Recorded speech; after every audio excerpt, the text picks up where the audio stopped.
Hey everybody! Oh my god, my microphone! Did you forget about that? Kind of, because I thought Chris was going to be here as well. Welcome to the most ambitious stream I've ever done in my life. So this is Wonder Trade War, as ever. So we have Krookadiles this week there, as you can see. So it's me, Phil, and Stacy. And we've got Edit Master saying who has a shiny Halucha. I've got 30 of them. Edit. Phil, turn your thing off. Phil, turn the countdown off. So here's a funny story for you before the stream starts. Last night, me and my friend Chrisbee were supposed to do the review of the HEARTHSTONE, the BOOMS Day project. It was too warm, so we'll do it today. Forgetting, obviously, oh yeah, it's Sunday. Phil's coming round. And then it's like, oh, we came around, so we're going to start streaming. Oh, so I'm going to do both. So on the left-hand side of the screen, we have, I've got the fan going, it's not too bad now at the minute. So as you can see, so we have the chat here, we have the DS, Wonder Trade there, and then we have over here, we have all the cards. Yeah. So if I can just click on this window over here, we can scroll through all the cards. All nice, read them all. I can Wonder Trade here. Hank. We've got water. James, hello. You're in the shot. What fucking? It's very ambitious over there. It's very ambitious over here. It's very ambitious. Ambitious doesn't normally mean good. And my God, this. Okay, so. Lord is here in the God. Hey. Do me a favor in a sec. Just talk for a bit. Yeah. What do you mean? Because this mic's been really hard. Look how far the mic is away and look how high it is over there. So I think we can get away with having the mic that far away from this, and it'll still be. Okay. Yeah. Yeah. Happy with that? Right then. So we're gonna get the first Wonder Trade off. I'm on yes, guys. I'm waiting. I have to turn it off now, Aaron. The error code before we start it. Nice. Okay, so let's. I was trying to train I'll you try to move forward. You go into the red. Nice You what, sorry? If you move forward, you go into the red on the mic, so it's peaking. It's only on like 100. It's like really low as well. Yeah, if you move forward and start talking. Hello. Okay, we're back in. I'm back in. Yeah. Are we good? Yeah. Are we good? Okay, so let's start with Tending Tauren. Yeah. 6 mana, 3/4. Would choose one. Give other minions +1/+1 or summon 2 Treants. So druids have become very like Treant-esque in this set for a lot of their cards. Well, stat-wise, it's on point. I mean, it's because like if you think about it, it's 3 mana for 2/2/2s, which is again on point.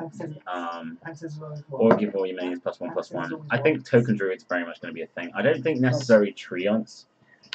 I think trees will do it. I think that's but only like living mana plus like a soul of the I can forest. see what they really wanted to do with Treants, but I think the downside and I think the backlash from it is going to result in token druid revival. Yeah, which is going to be terrible. It's going to not. So I think the card's okay. Kind of like reminds me of like a mini like Scenarius, but I think a 6 mana 3/4 might not find a home for just if you're going to go token. If you're going to go like bearing in mind Scenarius is 5/8 again. Yeah, exactly. And for 3 more mana, I think Scenarius is just better, to be honest. So yeah. So in 3, 2, 1, go. I tested these as well. They do this. Yeah, like I said, they're not legendary. They're not going to be a problem. So we have Floop's Glorious Gloop, a 1 mana legendary spell. Whenever a minion dies this turn, gain a mana crystal this turn only. I'm on the fence about this card. The only reason I'm on the fence about this card is if you're token, you want to go for the face. If it's token, that's yes. But if it's not token, how many minions how much mana are you really gaining from this? If you play like a mid-range druid, I've got Bison in California. If you play like a mid-range druid, you're not gaining that much mana. But if you are playing like some tokens, it can help you maybe get to Ultimate Infestation a turn earlier by ramming like 1 tree. I think the idea is for mana ramp. I think it's more a case of like, say you play this on like turn 3. Poliwhirl. Turn 3 or 4 after summoning loads of tokens to like maybe like set off like loads of mana gain. Yeah. It's hard to tell. it's hard to tell with this card. I don't know how I feel about it. I think it probably won't get used too much. I can't see it. I can see Druid going in a very Token. Malagos. Well, token or Malagos. I think it's good. Or Taundruid. Taundruid's still going to be really, really good. What did you get, Stace? A cutie fly. I don't know, James. What do you call it? So let's go back in. I think it's one of them. If I get it, I think if I do pull it, I probably will put it in the because I'm going to try and make the Treant deck. So I think it would help just to maybe for those turns we need to get like a swipe off. You need to get something off, like, or it helps towards like the multi-munch, which we'll get to in a bit as well, which I really like myself. So I'm on yes. Yes. 3, 2, 1, go. So talking about like, the Malagos kind of like decks are good. So you got Dream Petal Florist, 7 mana 4/4 at the end of your turn, which has got a random minion in your hand by 7.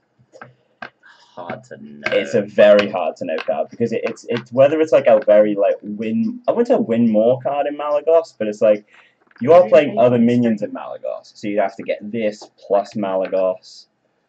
Bear in mind that like the kind of deck that runs like Malagos and stuff usually does run things like oh god, what's his name? Alolan Master Vulpix. Okar, which means you're probably running double double end of turn effects, which.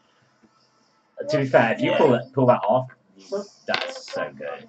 That is so good. So I don't know. Yeah. It does feel like a win more card. I feel like if you're pulling this off, you'd won anyway. Yeah, that's my theory. And I think Druid have got a minion in a legendary that helps get more Malagos. I think it's a very interesting theory, but the thing is, it's like you're not. Because the thing is, it can do it to itself. Because obviously you can run 2 of these, which is the interesting thing. So potentially you could do turn 7. You have another one of these in your hand, and then suddenly everything becomes free in your hand. Yeah. Which is a lot easier to pull off than the quest. So. Oh god, yeah. Yeah, I mean, yeah, it's not.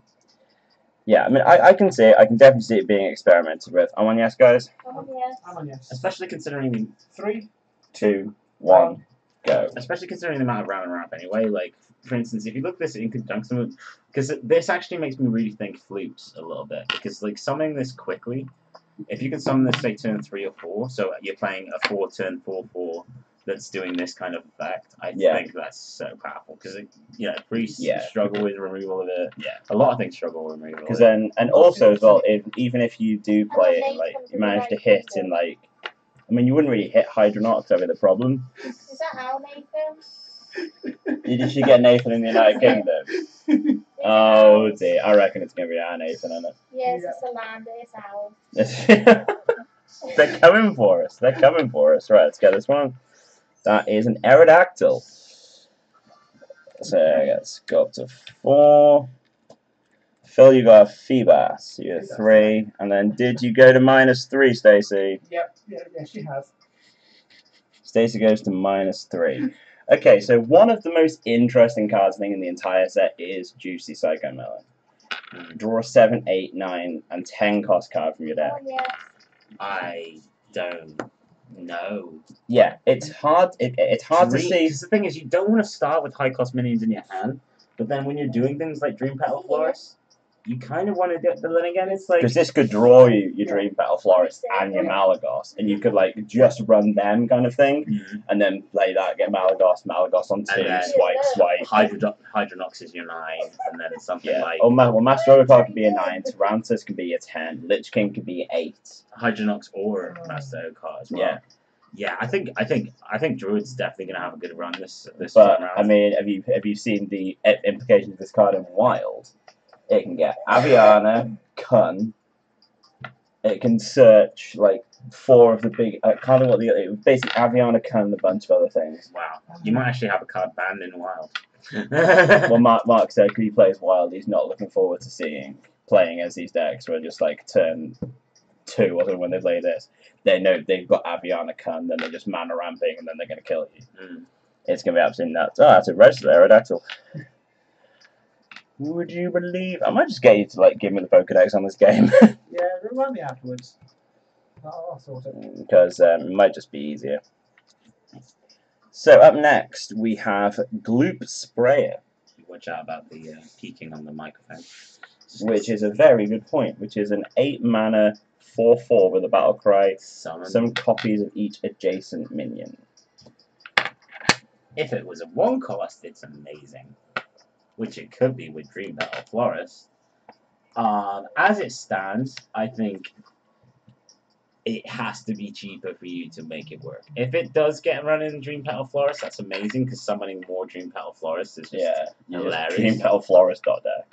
Is that your plan? Is that your deck? I think Malagos. You're just gonna play like you wouldn't play this in Malagos. You can play it in like a deck. Dream Petal Florist with loads of big stuff and just ridiculous amounts of mana around. Yeah. Like you could have. I'm on yes, brother. Guys, right here. Yep. 3, 2, 1, go.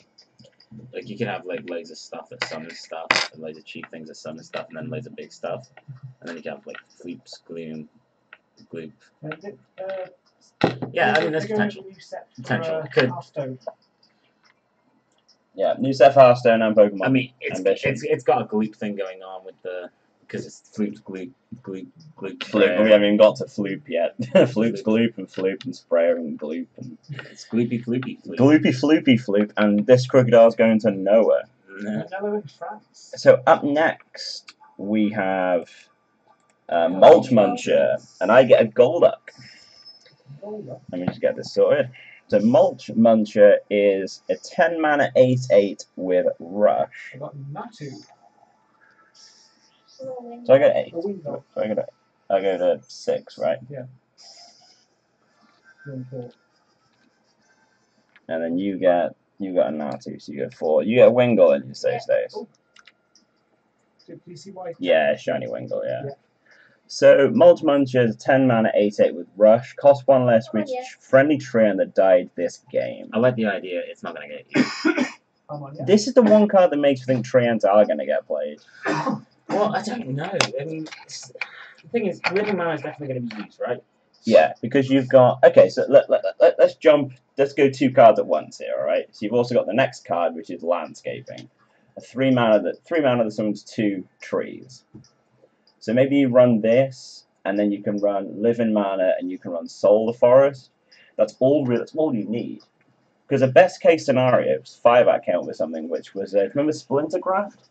The 8 mana 8/8 that makes so if you've got that as a 0, you play that as a 0, you Splinter Graft it, and you've got another 0, so you're playing 3 8/8s on the one turn, and 2 of them have Rush.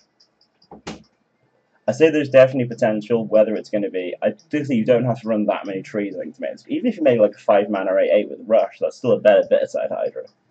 This is true. It's also better than Charged Devil Sword. Yeah. Yeah, okay. No, I'll take that. I'll take back what I said. Actually thinking about it, probably will get used. That was me as well. When I first saw it, I was like, no, it's trash. But after thinking about it, and that being said, if those are being used, I think the next card is definitely going to get used too. Dendrologist. If treants are used, this is going to get used. It's going to be a staple in there. It's going to be in there. Druid spells are incredible. They are. I think it's one of them that's just going to be... I wish there was just a cheaper way of making a tree. Yeah. But I think, I think that card's good. If you're going to play trees, you're playing Dendrologist. So we've got Forbiddenous Floop. The 4 mana 3. This is the legendary that's taken the whole set by storm. Everyone's talking about this card because it's literally a 4-cost Malagos. And that's it. It's going to just boost Malagos Druid to the whole. Malagos are going in the Hall of Fame. I'm saying this right now. Or it could be a 4-cost Dream Petal Florist. For Dream Petal Florist, it could be a Gloop. The Gloop, the copied Gloop, dude. Yeah. The copy, the thing. I think it could honestly go in any Druid deck. That's the thing. And waves. So we all on yes, guys? Yep. 3, 2, 1, go. I think it's one of those legendaries that if you're planning on playing Druid, you're crafting this card because it's just that good. I think it's just ridiculously good, and I love the artwork as well. I can't wait to see the gold. And then up next we have a card that I'm pretty sure we're going to agree is just ridiculous. Biology Project. A 1 mana, each player gains 2 mana crystals. I want to hear your thoughts before I speak on this card. Okay, so the fact that Druid like mana ramping, as we all know, since day 1, Druid have loved mana ramping. It's more the fact that if you're playing against Zoo, okay, Zoo can get a few things on the board. That's not really, that's a thing. But if you play Biology Project, you can then go Biology Project, Wild Growth, and then you've got like your mana just accelerate from there. Because you can go into Nourish, and you can go like Biology Project, and you just go crazy with this guy. I just think this just because you're mana ramping into bigger things, I think the other decks won't be able to keep up with it. The only deck you wouldn't want to play this against is any combo orientated deck, because you're giving them too much speed. But I think in general, you're going to want to play this card for mana ramp, and if you're playing a mana ramp druid, I don't see how you're not playing 2 of this card. We all got one. We all got one. For me, I actually think that this card is really, really good. I think it's a tech card. I think when it's least expected, it's most best. Because the thing is, even with combo decks or rush decks and combo decks very much rely on curve. They rely on curve because they need that kind of delay, whether it's to draw into the combo or to develop their board before the opponent can do it. By playing this card, you're sending them completely off curve. Yeah. And it means they're going to run out of cards too quickly, or you're going to enter into a scenario where you're able to play a lot bigger stuff than they're able to play because your stuff is just generally bigger because you're a druid. Yeah. So I think this card's spectacular. Yeah. I think this card's overpowered, and I think this card will get nerfed. It's one of the it's the one we'll obviously go into all the cards, but I think it's the project card that's the most broken out of every single one of them. It's actually ridiculous. So overall, I think Druid have got Malagos, like the Malagos Druid and Taunt Druid are still strong. I think there's even more. I think Big Druid in general. But I just think big Druid with the Petal Florist, the possibility of like a kind of like mid-range. I want to try like a mid-range tree deck with Malt Monster and Splintergraft. I want to go try and go to that route. And I think absolutely 100% without question there will be token druids. 100%, yeah. Imagine like Forbiddenest Fluke with a Splintergraft. You've got a 4-mana Splintergraft that gives you a 0-mana 8/8. That's really good. So yeah, we're gonna get this. Okay, we're on yes, guys. Yeah. 3, 2, 1, go. These two have been sports this week. I'm talking bollocks at Hearthstone. They're waiting for me. It's brilliant. Okay. So that is Druid out of the way, I think. Druid is... turn the microphone down and potentially move it closer. Is that a thing? We possibly could. You got the bar underneath as well you can use. But the mic, look, the mic is really low. Low? That's 100% volume. Mic is that's pretty damn low. I normally have everything else. Yeah. Japan. Go to Japan. Okay. Let's try that. I moved to the other side. I got a coffee. Coffee. Little Metapod. I got a Hello. Switch. Hello. Hello. Hello. Hello. Okay. I think we're good. No more peeking. No more peeking. Okay, so Stacey's now on 1. Yep. I'm on 6, you're on 8. I'm on plus number. 6 and 8. Alright, let's just go into trade. Now we'll get up the next class, which is Hunter. I'm on yes. Hunter is probably one of my favourite classes in this entire set.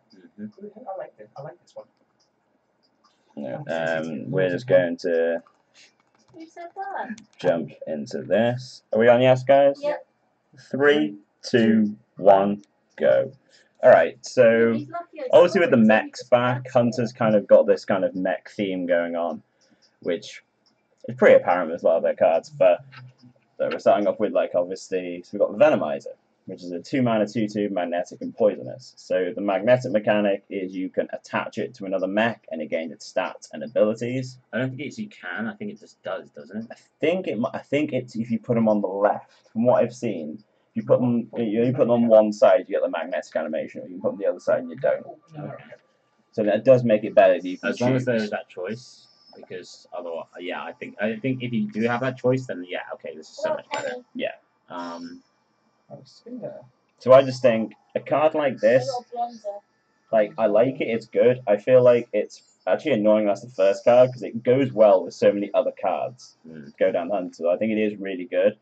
Because a 2-mana 2/2 with poisonous, you can potentially put in a little weenie minion, and then that weenie minion can attack. It's one of the strongest and cheapest poisonous minions going. Yeah.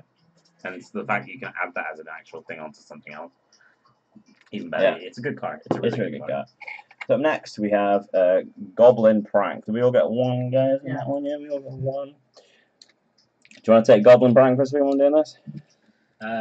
Give a friendly million +3/+3 and rush. It dies at the end of the turn.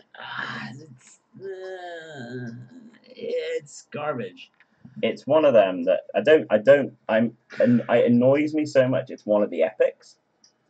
Because how much I think I like the idea of maybe doing it to your... Okay, actually, let me take that back a second. I mean, there is one scenario, because at the end of the day, there is something to do with death rattles in Hunter. They're really big on the death rattles. So that is a thing. So you could put this on... Adding it to something to send it out to do more damage, because like sometimes like when you're playing things like... Because I play Death Rattle Hunter at the moment, you know, the Charles Devil Sword version.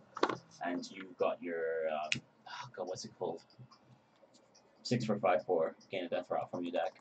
Yeah. Yeah, you getting that to die sometimes is annoying. So having something like this, I'm on yes. Having something like this guarantees its death. Yeah. Because it says give a friendly immune +3/+3 and rush, right? So you don't necessarily have to use it to kill. You could summon something and activate rush on it. That's cool. Yeah. But I think the rush thing's actually inconsequential. So like actually a quick reading of this card, it could necessarily be used. Because you could just add it as +3/+3 to a minion to have it attack the face, only for it to die and activate its death rattle. Yeah. That is a potential. I think it could get used. Could see something, yeah. Okay, 3, 2, 1, go. Okay, so obviously the most hilarious card I think in Hunter, probably one of my favourites for hilarious, Fark's Boomzooka. The 8 mana Hunter legendary spell, which is summon 3 minions from your deck. They attack minions and then die. It's a death rattle thing again, isn't it? It is, and it's. Did you watch the reveal stream with Day 9? No. So we played. It was opponents played the Zooka and got King Crush, Charge Devil Saw, wiped the board, and then the only death rattles he was running was a Abominable Bowman. It's a Abominable Bowman. You could use it to trigger it. Cards like played out to trigger his death rattle to keep bringing back King Crush and Charge Devil Saw. It was amazing. That's pretty cool.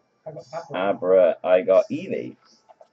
So Lone Executor, that's 2 points. 1 for Phil, and 1 for me. So it was kind of cool. And then also as well, because I really like the Bowman version, because they were talking about Savannah Highmane, because you can just get 2 Savannah Highmanes, but then they just die and you're left with the Hyenas, and you can't use like Bowman to bring them back, because you've got the Hyenas in the pool as well, and it's just bad. But I love the idea of just these Charged Devil Saws and King Crush just smacking them and then just coming back afterwards. And that's hilarious. Next up, we've got Necromechanic. Your death rattles trigger twice. Like I said, there's this theme with death rattles. I can see it. It could be a thing. But the problem with Necromechanic, like all cards that have massive effects, like Fandral and things like that, it's a target. It's a massive target. That hits the board, they want to kill it. They don't kill it, you win the game. Well, actually, in the stream, the way Day 9 lost was the guy had a Bowman already on the board, and he just played that, ran the Bowman, and brought back 2 Charged Devil Saws and just hit the face. Yeah, it was hilarious. But I think probably going to play this with something like Houndmaster as well, just to have that extra thing. Because, like, to be honest, having loads of things that target your deck, it's like, which one do I kill? Do I kill the thing that gives it rush? Do I kill the thing that gives it double death rattles? It's turn 4 and turn 5. Yeah, I like it. I think it could work. I think it could work. A very simple card coming on next, really, is a 1 mana Discover a Secret. Secret Plan, Discover a Secret. I think it's good. I think it's strong. I think it's better than tracking on turn 1, put it that way. That hands down replaces tracking. It adds a card to the deck rather than takes it 2 away. Yeah. And you can actually have various copies of the same trap. You could play 3 freezing traps. You could play 4 freezing traps. Exactly, yeah. It could be Nightmare. It could be on yes, guys. Explosive trap after explosive trap if you want it to be. It can be whatever you want it to be. It could be that secret you're not running as well, like a misdirection to just to exactly just to piss them off. It could be something they don't expect. You just play it specific to the scenario. It's great. It's add a secret to your hand to adapt to whatever scenario you're in, which is absolutely perfect. Yeah. 3, 2, 1, go. Next up, we actually have a secret as well. No, we don't. No, we don't. No. Oh, that's a good point. Hunter did not get a new secret. Did they not? Is it not secret? That is Bomb Toss. A 2 mana, deal 2 damage, and then summon a 0/2 Goblin Bomb. Huh. Goblin Bombs are, when they die, they deal 2 damage to the hero. To the hero specifically. To the hero. Deal 2 damage, summon a 0/2 Goblin Bomb. So it doesn't go. You can deal 2 damage to the face. There's a few things that 0/2 Goblin Bomb, because 0/2 Goblin Bomb actually is a card as well. It is a mech, but obviously you get it from Flark. I've got Grubbin, Flark, and Bomb Toss. So I think if you're playing like this mech version, especially with Flark, that got some of all these bombs, and then you can like magnetize things. Just I think it because like if it's doing 2 to the face, imagine Death Routes triggers prices 4 to the face. I don't know. Everyone gets 1. It's a thing. I think of experiments with. I don't necessarily think bombs would be that great. I think it might just fit into like Spell Hunter. I'd put it. Yeah, definitely Spell. I'd put it in Spell Hunter. So yeah, I think it's fairly decent if you are playing this bomb deck, and I do love the artwork. It's so cool. Fireworks Tech, one of the best Hunter cards, I think. After like Battle Cry, give him a mech +1/+1 and trigger its Death Rattle. So what? Like, why the frick is Spider Bomb the last card? Like, there's so many cards that work with Spider Bomb. It's all the way down here. So we're gonna jump 2 cards here and talk about Spider Bomb, which is a magnetic Death Rattle, destroy a random enemy minion. So if you just put like Goblin Prank on Spider Bomb, you rush into 1 minion and then you kill the other one. But the thing is, as well, it actually, because the thing, they all work together. Because the thing is, you have to remember as well, like for instance, Venomizer, right? It's magnetic and poisonous. It can work with the Goblin Bomb in the sense that it can add to it and it'd be a 2/4, right? 2/4 poisonous when it dies. Do 2 damage to the face. Yeah, it's absolutely incredible. So I'm on yes, guys. Yep. I'm on yes. 3, 2, 1, go. Like Spider Bomb and Fireworks Tech are like 2 of the best cards in the Hunter, like completely. I think one of my favorite cards in the set for its art, for its effect, everything is Boom Master Flark. She has a bit of trouble with it. Summon 2 0/2 Goblin Bombs. 5 mana 7/7. Sorry. 7 mana 5/5. Sorry, could you say that again? You just said 2. It's summoned 4. Oh yeah. 4 0/2 Goblin Bombs. And I got his stats wrong. That's right, so I just great. can't read. So you're adding like extra stats to Goblin Bomb. 8 damage to Yeah, you're pretty much ragging the opponent's face. I got Magikarp. Magikarp. I got Froakie. What did you get today? Lola Magikarp. 6, 10, 12. I'm up to 6. I think it's like Hi, G-Man. How are you? I don't think it's an auto add, but I still think it's nice. It's a cool card. It'll get experimented with for people who pull it out of the packs. Yeah. Which is probably going to be used since you've got like 1 million packs. Cybertech Chip is trash. Wait, give your minions add a random mech to your hand. I don't know. I think that's unfair. I think you got an empty hand, you've got Cybertech Chip, and you've got Hounds. Suddenly you got a full hand. Why was Infest never used to get a random beast? Random stuff is not good enough. Yeah, but add a random beast. Give your minions add a random beast, right? Yeah. How much did that cost? 3, wasn't it? Yeah, that's a big difference. 2 is different, man. 2, they're like, it seems like 1 mana, but number 1, random beast is a lot different to having random mechs, especially when you have all your mechs working together. Beasts never synergized. You know what I mean? You had Houndmaster, which did, and then you had like things that gave Beast +1, but not really synergized like mechs do. Mechs completely synergize. And bearing in mind, when it says add a random mech to your hand, there's only a few mechs in the set that haven't been from this set. The chances are you're going to be getting magnetic stuff, and I'm willing to bet random mechs means you can get any mech. Oh yeah, yeah. Any class. Yeah. Which I think makes it so much more powerful. There's so much garbage beasts out there. There's not that many garbage mechs. Oh, we have not got to the neutral cards yet. Yeah. There's some garbage mechs. I just don't think you're going to have time to play the card. I just think it's one of them. Yeah, like, the thing about garbage mechs is they become instantly relevant when you have magnetic into the throw. No, I get that. But I just think it's... I wouldn't say it's no, in no way to win more. I can't think of the word. I'm just thinking you're not going to be playing. Don't get me wrong. I mean, turn 9, you play Boom Master Flark, Cybertech Chip. That's good. Not even saying that's bad. But I don't see... I mean, to be honest, actually, yeah, to be fair, I didn't think about that. That's actually really good. Yeah. That's a hell of a turn 9. I'm on yes, by the way, guys, sorry. I'm on yes. 3, 2, 1, go.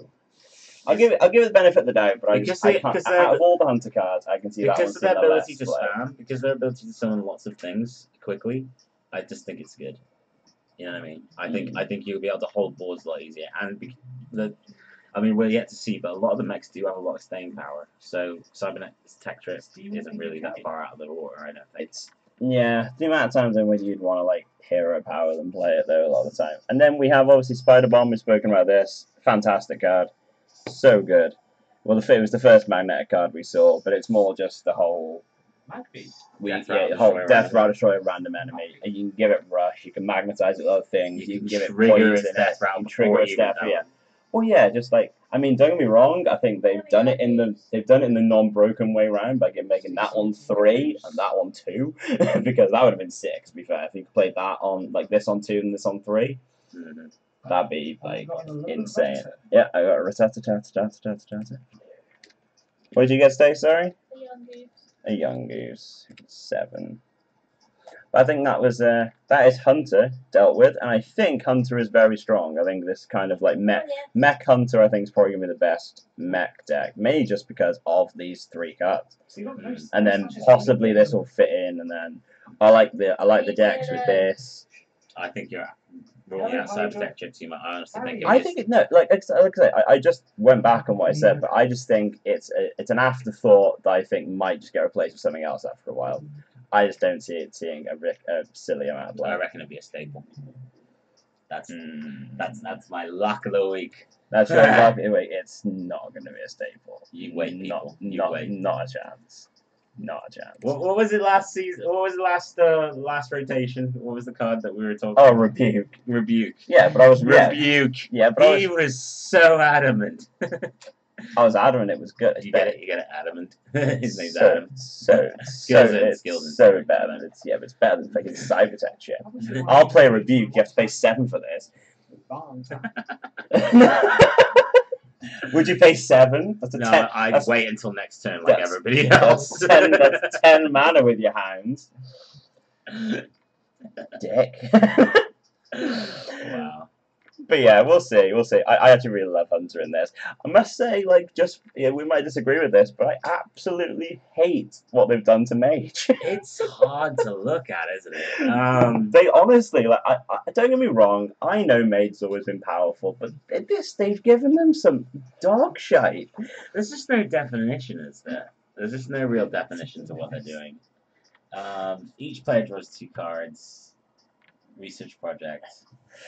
It's a code like Oracle, but not as good. I'm on yes, guys. 3, 2, 1. Oh, we're only on line 2. Okay. This is the longest one. We're 40 minutes. We're on line 2. This research project has to be considered in the sense of what decks are going to be used. If Control Warlock was still the thing in this meta, and it was the best deck. And you want to try and overdraw the fuckers? Then Research Project is a really cool card. But if you're dealing with Token Druids, if you're dealing with Zoolock, if you're dealing with Zoolock, if you're dealing with Mech Hunters, if you're dealing with basically any kind of rush deck whatsoever, which I think there's going to be, which I feel there's going to be a lot of them. Even Rat Druid's going to be spending a lot of cards really quickly. There's not many decks that fill up their hand and don't do anything. No. So Research Project is not really going to do that much. With your kind of like as well with like the draw the Mage has when you've got your Acolyte of Pain, but you've got Arcane Intellect, you've got Aluneth. I think it's alright, but I can see this being used in certain decks. It is drawing a mage. Mage burn people. Yeah, it can be. They've got other cards to help them burn people. To be fair, they did go down this kind of burn rate. Astral Rift is terrible. When I saw this originally, I remember how much I loved Unstable Portal, but I think Unstable Portal was just better because it got you a reduced cost card. I just think. On 2 mana, like, are you hero powering? Are you playing a minion? Are you doing something else than just adding 2 random minions you have? It makes Primordial Glyph more interesting. That's pretty much it. I mean, these 2 cards I might play in Wild in my Yogg Shell Out deck. I mean, these 2 cards I think I'd pick Astral Rip in Arena. Yeah, I'll agree with you on that. I'm on yes, guys? I'm on yes. Probably about it. 2, 1. go. Can we just both agree that Meteorologist is awful? For each card in your hand, deal 1 damage to a random enemy. 6 for a 3/3. You've got, best case scenario, you've got 10 cards in your hand. You just want to play like how much? What's the card that's Arcane Missiles for 5? I even played it. They have got cards that fill up their hand. If you're They have. They have Moon. The thing is, they don't have anything to wrap, so the chances are you're playing cards while you're doing all this. They have got a card coming up that goes well with kind of the cards in their hand, which I like. You're playing this kind of draw mage with, if you are playing Research Project, and I got an Abra and Aluneth and you've duped on a pincer. I got a ladybug. I'm going to rate it down the middle. I'm going on the middle on Meteorologist, and there's one reason. Oh, are you? I think it's the finest of dust. The only reason I'm going down the middle on this one, I don't want to say it's trash, it's all because of the next card. Ah, you see. Now, I think this card is not as good as I first thought. Yeah? Now, just because you know the scenarios, you know what's going to happen. So, best case scenario with this, obviously, so you have Malagos, Antonitis, even say Meteorologist, or any just big Lich King, all that kind of stuff. You're going to draw them before you draw this card, aren't you? Because you're going to try and draw for this. So you can try and get this up Glyph, which is fair, and you can get it with Enchanted Raven. So you could cater your deck to get this card. But how good was Quest Druid? It's Quest Druid, basically. It's gonna get.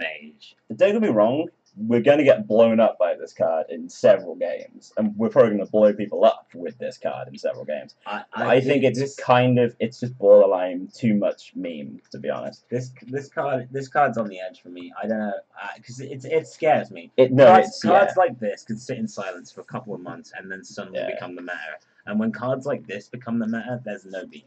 No, there's absolutely no beat. This is a 7 mana card that changes all minions in your deck to 1 cost.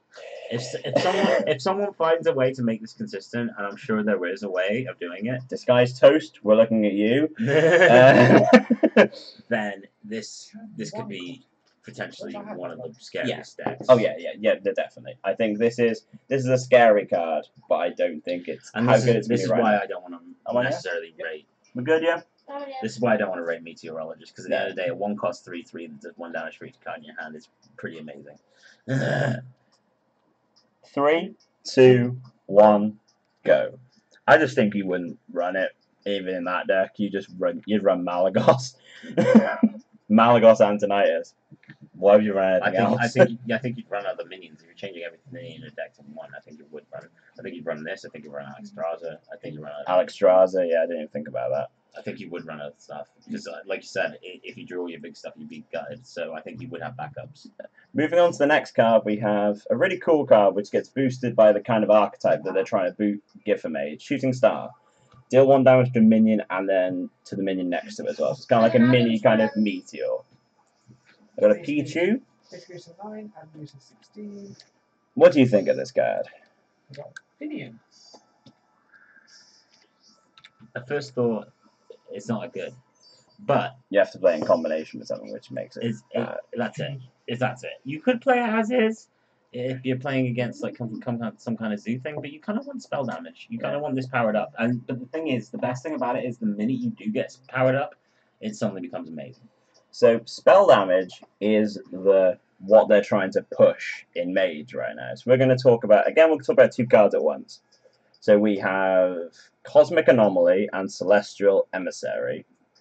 So it's a 4 mana 4/2 spell damage plus 2, and then Emissary is Battlecry. The next spell this turn has spell damage plus 2.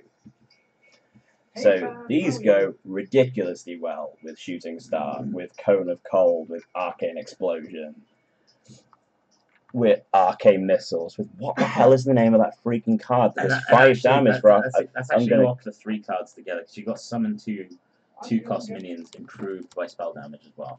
Now, what does that mean? Does that mean it only summons the spell damage minions? No, no, no, no, Or no. does it, So does it summon a random minion and then add the spell damage? Okay, so right now that's a 4 mana summon 2/2 costs.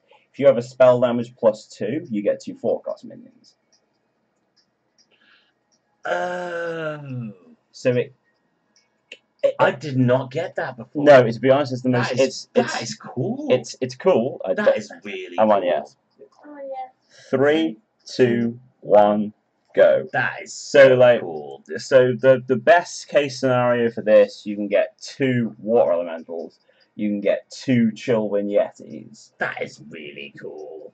Now I like the idea. I don't know. I'm on the fence about it, to be fair, but I think it is the coolest mechanic they've given Mage, and it's definitely the most confusing card I've ever seen. I'm gonna make that work. Oh yeah, no, that is so cool. Because for turn 6 you play this. Also, wow, you wouldn't even need to do that, would you? Because you'd need to. Yeah, no, yeah, you would. Yeah, you could play that, and then I duped on me out. I got Eevee. 15, 13, 10. So yeah, I think the card's cool. It took me to watch, I think it was Kibler's video, to actually realise what that actually did. This is actually starting to paint a picture. Because the thing is, people in their heads, right, they'll look at sets, right, and there's usually 2 different mechanics. Like, for instance, you look at Druid, there's the Treant, there's the Mana Ram, there's the Zoolock. Well, not Zoolock, there's the Token Druid. You kind of look at, like, several different things, right? So after this weekend, don't like Eevees. Hunter, you've got the mechs, and you've got the Death Rats. Holding maybe would be good. Right? Yeah. And you can be in agreement that you'd never mix the 2. I think this is actually a scenario where this actually starts painting a picture of one singular deck. Like, if you look at it, right, you got, okay, so Astromancer, summon a random minion with a cost of equal to your hand size, right? That's the good one. That's the good one. So suddenly, here's another situation where you're drawing loads of cards. Yeah. Right? You're reducing all your minions to 1.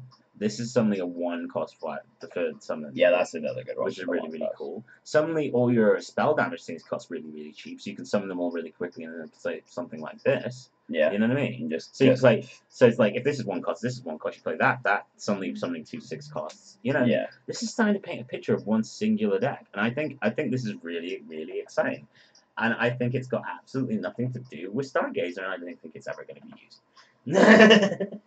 Now, so.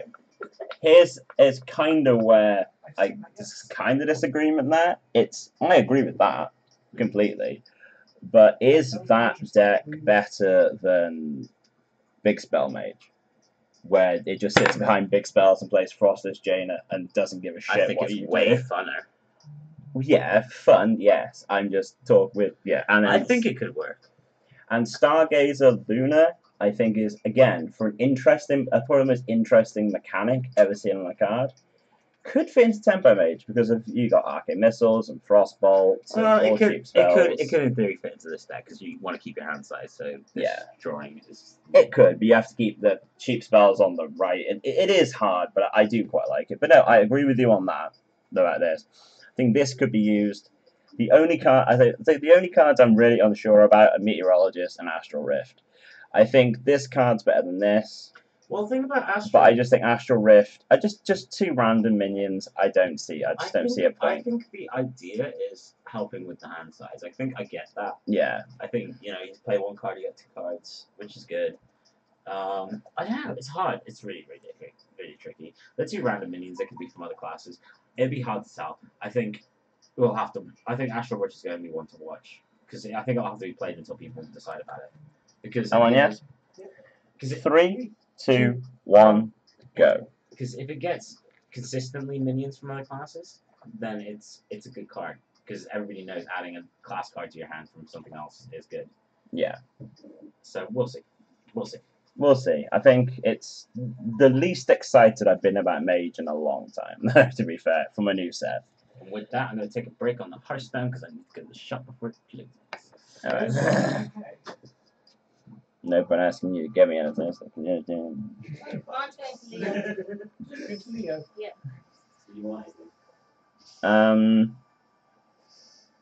It's a bit too warm for chocolate, isn't it, really? I got a Nah, to be fair, I think I'll be good actually, thinking about it. You got grubbin, I didn't see what I got. A slowpoke. Sneasel. Sneasel. 16, 14, 11. Alright, let's change the class. We're on to Paladin. Onto the class that he's going to slate and I'm going to say is great. Because I love Paladin. This is stupid. I just said to my mum, I said most of your stuff will be in your room. I said, at least there's space to sleep over if Leo ain't there. Yeah, and then I put just means getting a double bloke up bed. Bloke. A double bloke up bed. I'll put below, not below. I pressed B. You press B. Press B. Okay. I'm on yes. Oh, I'm not in. Imagine a shiny one, it would be a giant pickle.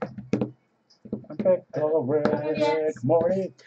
3, 2, 1, go. That shiny mega dragonite pickle. I turn myself into a pickle. We'll have a dragonite.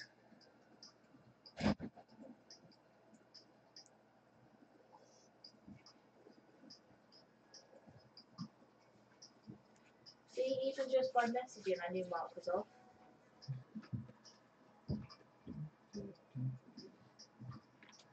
A shy in America. It goes to Antoine. Antoine. Do. I duped on an Adam friend. I got a hippopotamus. So Stacey gets 1 point. Yep. I got Pepper. So Stacey's on 12. Yep, I'm on 16. You're on 17. Yep. That is fine. I'm slowly catching like a more behind. Yeah, I'm not paying attention and I'm winning. Not sure if Mark's going to wander 11 next week either. Okay. He's having a bit of issues sleeping. Okay. Felipe got AUS love. Ooh, You might, yeah, but if he kicks my ass, it might make him feel better. Well, he's had a bit of rough sleeping due to being Insomnia. Yeah. So I just said, well, just keep me up to date when you want to wander trade. I still don't mind if you don't. A shiny Yeah. Manafi. I got a shiny Manafi. Nice. Let's do it next week. I'm on yes. 2 boxes. Yeah. Yes. 3, 2, 1, go. Yeah, there'll be no Hearthstone next Yeah. week, so. Which 2 would you like? Are we doing evolutions as well, aren't we? Yeah. Umbreon. Oh yeah. Umbreon and. Oh yeah, we're doing 2. Okay. What ones are you guys having? I'm having Eevee and Sylveon. Eevee, Sylveon. I think we should have Eevee and then evolution. So I can do Eevee thingy, then you can have Eevee Flareon. I'm assuming you're going Flareon because it's fire. Bit cheese.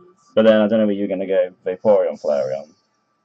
So I could go Umbreon Vaporeon. My Krookadile's going to spit cheese. No one's picking Espeon. It's Telling been a you. while. I've got Munchlax. How I've are got you doing? Pick-a-peck. I've got Diglett. And a Alolan Diglett, he's got 3 hairs. Nice. Nice. I'll prepare all the boxes anyway. Yeah. I'll do it through the week. Yeah, I think it's going to be Eevee thing. I said we should do 1 box of Eevee and 1 evolution. Yeah. I like that. Okay. I do like that As idea. soon as it is Eevee. Yeah, I think so I'll do Eevee Umbreon. I'm not surprised that happened. I do quite like that. So we're on line 4. We're not too bad. It's 56 minutes. It's not too bad. So we'll have an Eevee, we'll have an evolution. Yeah, So I like it. Umbreon. Umbreon, Sylveon, and then whatever. You like, I know you like Vaporeon, but yeah, Fire is Yeah. Flareon. I'll choose clips at a time. I'm a yes. Yeah, well, yes. 3, 2, 1, go. Yeah, I chose Sylveon because Sylveon was the first one on Moon. That's Because fair. basically, Sylveon's beautiful shiny Yeah. as well. Eevee just started to evolve, like I loved it too much. No one cares about Leafeon and Glaceon, do they? The shinies aren't great. Apart from Pokemon Go, because Well, yeah, but Pokemon Gen Go's 4. different, yeah. Hunter. Yuki in Norway. Doodaloo doo doodaloo doo doodaloo doo doodaloo. So Leo, what have you been up to recently then? It has been a while. We've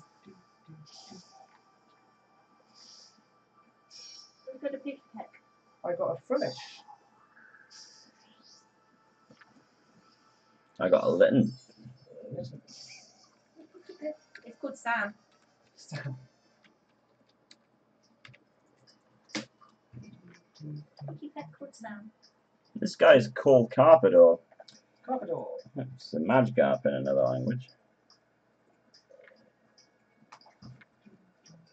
I got a Ladybird. Congratulations on the Ultra Beast stat. You did. Yeah, my favourite Eevee is Espeon. I could pretend this would be. I love Espeon normal. Screw the shiny. I don't mind the shiny. You don't mind the shiny Espeon? It's just it's too green. They're just going too far with the green. I'm on yes. I'm on yes. 3, 2, 1, go. I'd really like to create like a randomizer like A-Drive has. Would be nice. A-Drive did this randomizer thing, and he was playing with someone else, and he got a Groudon, I think it was, but the Groudon was black and red. Yeah. Shiny Primal. I know that's just the thingy shiny one, the ridiculous shiny. I liked when he did. I think it might be with Crimson Seabag, but I think it was the other one he did. Gattu in Spain. Where Crimson Seabag gets the like white and black Ivysaur. I know the one he was It with looks got. stunning. I know It the was one he was absolutely with got a stunning. Suicune, a black Suicune. Carlos Foxy, cute. Thank I you very do much funny for the onions. sub. I got Cute Fly. And I got a Cutiefly. I do funny on you. Funny Stacey goes down to 13. Hey, I'm still in above 0. I'm good. 20, and what you got Cute Fly, so you're 19. Will you go away? I'm not doing Just too do bad. once or something. Just we need. I'm not doing too bad since I got a slammed it. You're on -3. It's pretty good. It's pretty good. Where the hell is he? We got so many cards to go through. I'm on yes. I'm on yes. I'm on yes. 3, 2, 1, go. Cutiefly on. Oh, we're going back to old school. Old school streaming. They should have a jetty on. Jetty on. Yeah, it should be an Fine. it should be an Eevee with a jetpack. That would be an interesting flying type. It look like a Paw Patrol. Or would it be a steel type? Lex5, welcome to the stream. It should be like Paw Ultra Patrol. Jaeger in Germany. I've had a few of those in my time. It should be like Paw Patrol. No, that's not. Pokemon should go nowhere near Paw Patrol. So good. So I need to do. Got a Wowlet. I got a beast for Zoro. I got a snow run. 21, 20, 14. Woo. Rowlet. Felicify was carrying on that playthrough where he's doing Let's Go Poplio. Just trying to like catch things without. Just... Jolly Zoro. 5, 6, 7, 8, 9. Oh, I might get to 20. Super Yo plays. I want to trade. It's just Wonder Trade, I'm afraid. We're just Wonder Trading just a random box of a If it 30 goes ones. over to Phil's stream, you can get a GTS. Later on, yeah. After the stream, my friend Phil is also streaming with me at the same time. He's here in the background. He's doing GTS afterwards because he's the wizard that gets me these Pokemon Bone. You get $1. So I'm on yes. I'm on yes. 3, 2, 1, go. Had to make sure I was on the crocodile. No, crocodile. Found a What's a crocodile? Krookadile. You got Sandile, Krookadile, Krookadile. Crocodile's the second one. Yeah. In the anime, Krookadile had glasses. Yeah, he was Alex in badass. Mexico. Trent in the United You States. wait till that. You wait till we get Gen 5 and Pokemon Go. Yeah. We know again, eventually. Well, yeah. Well, do you have glasses like Squirtle? Kind of cooler glasses, I think, to find out, really. I got duped on a Rattata. No! So did I duped on a Rattata. I'm in God the damn it! No! Hi, welcome back. Hey. Thank you. Okay, this one's fine, is it? Oh, I've just got a Galactic Lewis. What's the original trainer? We're on to Paladin, dude. We're on to Paladin. Yeah? Paladin's interesting. Oh, yes? Interesting, not meaning good, really, but I love it anyway. Starting off with Glowstone Technician, which is a 6 mana 3/4 with a battle cry. Give all minions in your hand +2/+2. I mean, ice cream. So this plus like the Jailer, when you've got 3 Sylvan Recruits in your hand, and you just play this, and you got like 3 1 mana 3/3s. Oh yeah, I forgot. Yeah. I'm on yes. I'm in the lead between us 3. I'm on yes. 3, 2, 1, go. Well, I wasn't winning after Lord, was I? All in all, I think the card is okay. Whether it's a bit too late for hand buff, I mean there are a few cards, the next 2 cards here, Glowtron and Mechanoweg, that maybe could benefit from this. Too slow. But I think it is a little bit too slow for 6 mana. There's better things Paladin can do on 6 mana. So this whole, like, there's obviously the mech synergy in Paladin as well. So we start off with Glowtron, which is a 1 mana 1/3 with Magnetic, which I think is fantastic, because it's literally a Diamol, but it's got Magnetic as well, which is really good. It sticks. It sticks, it'll go in Odd Paladin. I duped on a Peak Effect, all going wrong. I got a dinosaur. Tyrant? No. Axew. Axew, 14. Peaceful Axew. Ooh, nice. So I think Glowtron will fit in the Odd Paladin and will obviously be a staple in if you're going to try and do the Mech Paladin, because it's a great magnetic minion for stats. We'll speed through these. Up next we have Mechanoweg, which is a 5 mana 0/5 with the Death Rattle, summon a 8/8 Robosaur. Garbage. He's a weird one. Meme Wagon! He's not Meat Wagon, boy! but he's weird. Because Meat Wagon! Which is also a mech as well. Yeah. I think it's just a good. I think there's something there, but I don't know if it's great. You know what I mean? Like, it's like... I don't see it. I don't see it. I don't see it, but I think it's gonna be. I think if you're gonna see this card played, it's playing it with Meme Wagon. Potentially like a if you've got like Crazed Meat Alchemist. Wagon. Meat Wagon. If you're gonna run it, are you gonna run like Crazed Alchemist? Why not? Why not? You're gonna do anything you can, right? I mean, you could even do it with possibly my favorite card in Paladin, just because I think it's just one of the most interesting cards, which is Prismatic Lens. Draw a minion and a spell and swap their cost. I think it's pretty good. I think it's, yes, granted, you're probably going to end up with an 8-cost secret, but you're going to get a 1-cost Tyrion. The next one's the most interesting Paladin card for me. Agreed. Agreed. Let me just get this trade out of the way, then we'll jump on to Shrink Ray. Because, Skilzin, how many Capri Suns did you drink to say Meat Wagon? I don't get that joke. I don't know. I'm on yes. I'm on yes. I'm on yes. 3, 2, 1, go. And also, Stacey got missile weapons and protection insurance. Lol. Right, so next we have Shrink Ray, which is a 5 mana spell which sets the attack and health of all minions to 1. We didn't talk about Prismatic Lens. You said it's really interesting and they skipped it. Did you zone out when I said you're going to end it with an 8-cost secret and a 1-cost Tyrion? That was all you said, though. I thought you were going to... And then you just said the next card's more interesting, so that you wanted to move on. Oh, I thought you were talking about Prismatic Lens. You said the next card's the most interesting to you. I said that after Mechanoweg. No, you didn't. You said that after I said about Tyrion. Okay, well, I want to talk about Prismatic Lens, alright? I got an Ekans. Yeah, Prismatic Lens has got so many applications in Paladin where your best scenario is your 1-cost Tyrion, but then you've also got this thing where you can just make your... Just do it with 4-cost things, with like Blessing of Kings and even the double attack king, Dino Size. Make a 1-cost Dino Size and have a really shitty minion, and it's just like... I've got it. I've got it. So many... I've got it. Right, okay. How about this? A Galvadon deck. Yes. Wait a minute. Galvadon comes to your hand after Yes. quest. Forget everything I just said. I'm on yes.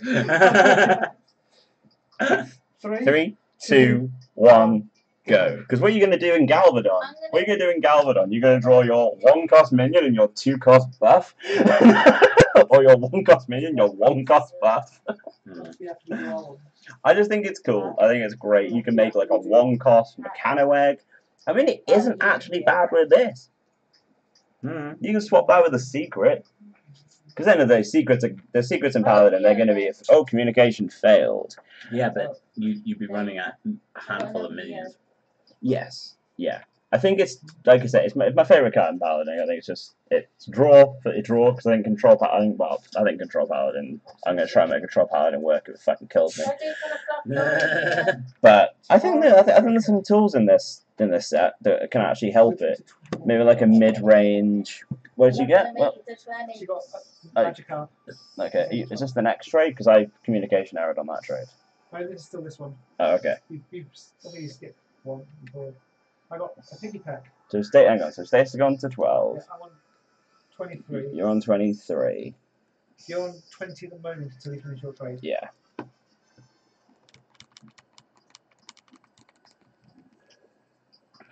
So yeah, there's the application to this. I say I just want to make an 8-cost secret and a 1-cost Tyrion and 1-cost Lich Just so King. you know, you could get Glowstone Technician with Arcane Rift.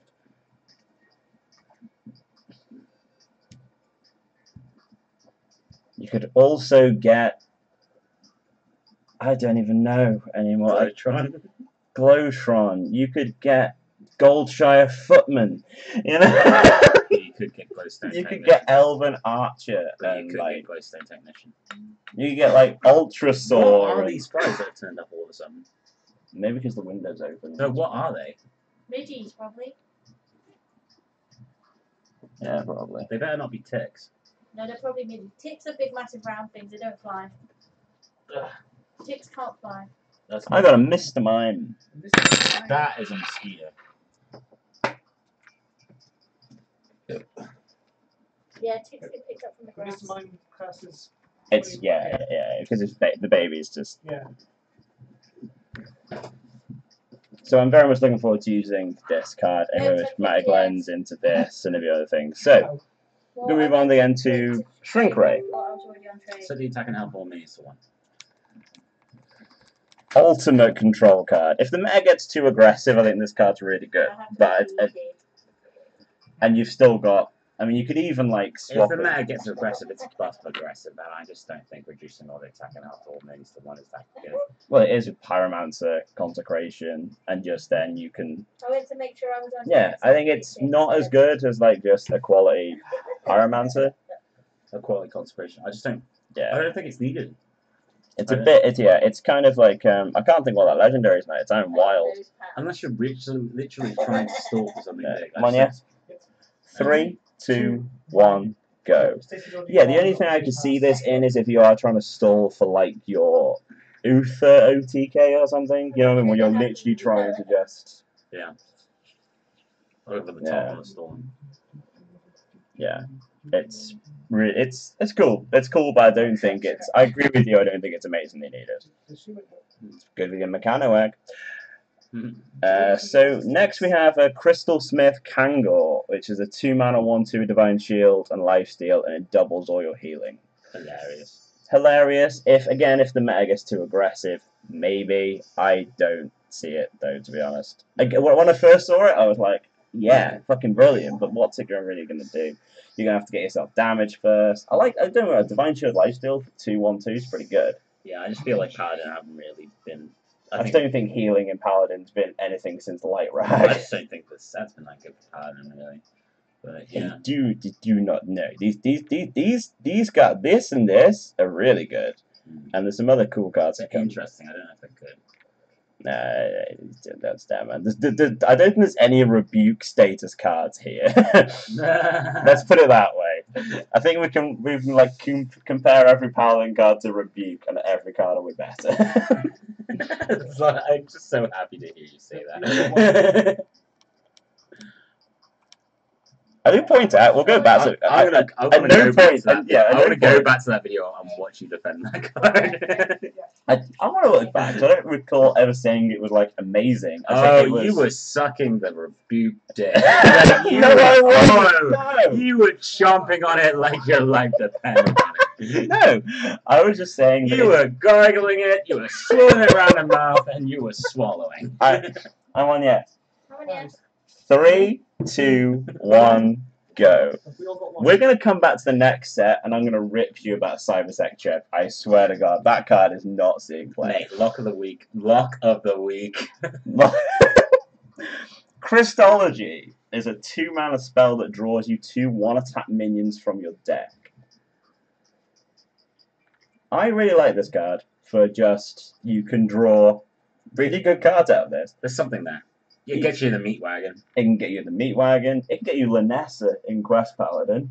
It can get you Righteous Protector, Stonewall Defender, Tar Creeper, even like Glowtron. It can get you your Crystal Smith Kangor. Yeah, Crystal Smith Kangor.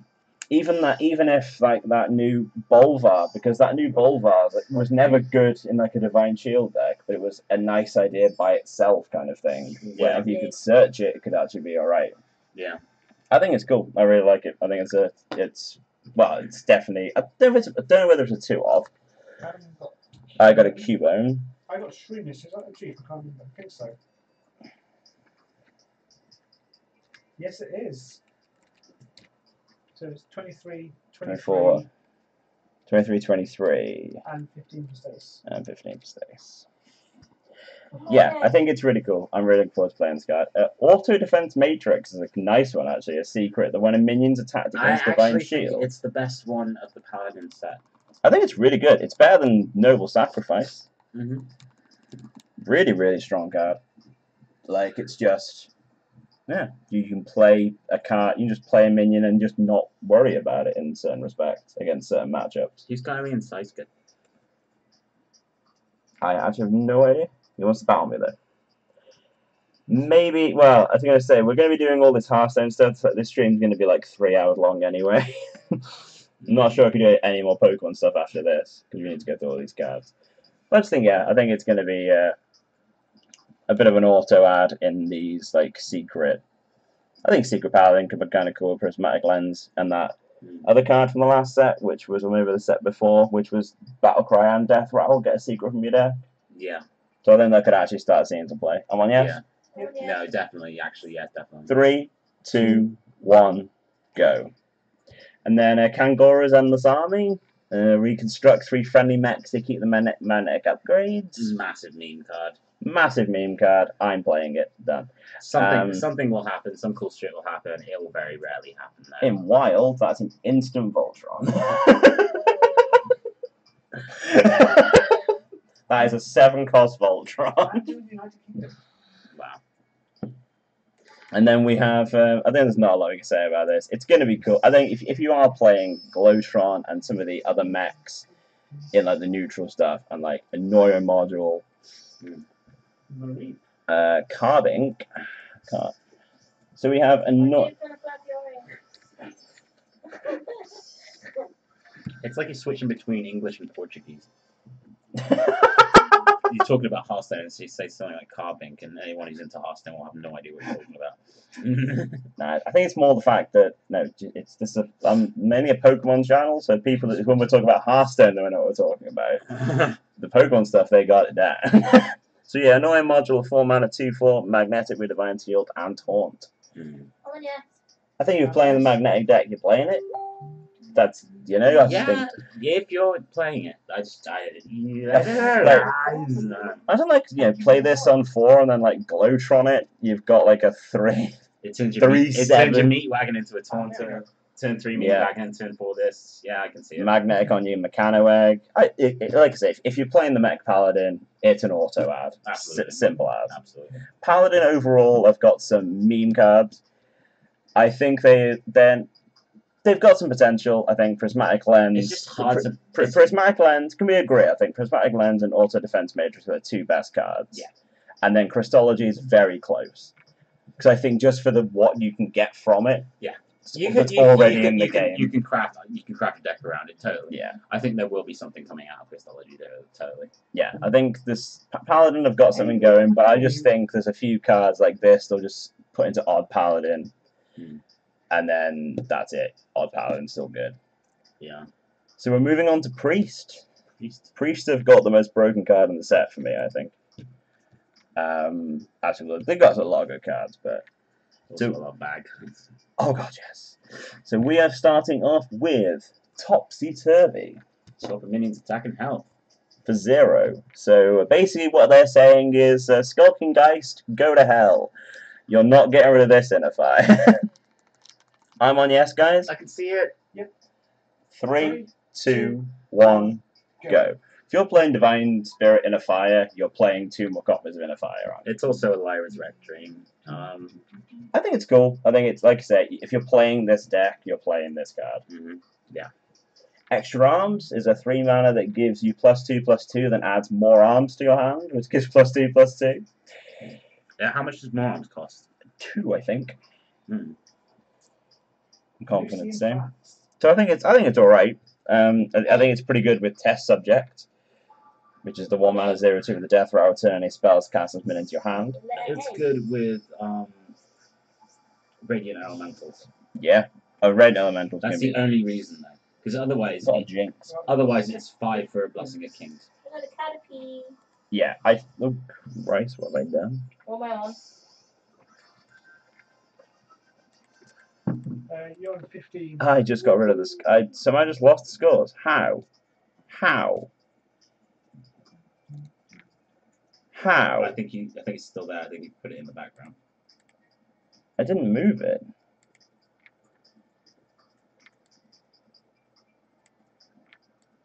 Last one. Oh god, it's all going wrong right now. I don't know what happened there. I don't know. I'll go by. I'm just going to go by Phil for the scores. 25, 25, 15. Yeah. Oh, you've got one more left. We got 1 more left. It's all good. All good. We managed to get as far as that. All to play for. It is. I'm on yes. I'm winning. 3, 2, 1. Go. You watch. You watch AOS Love TV now. You get a shiny legendary. We'll get this trade done, then we'll carry on.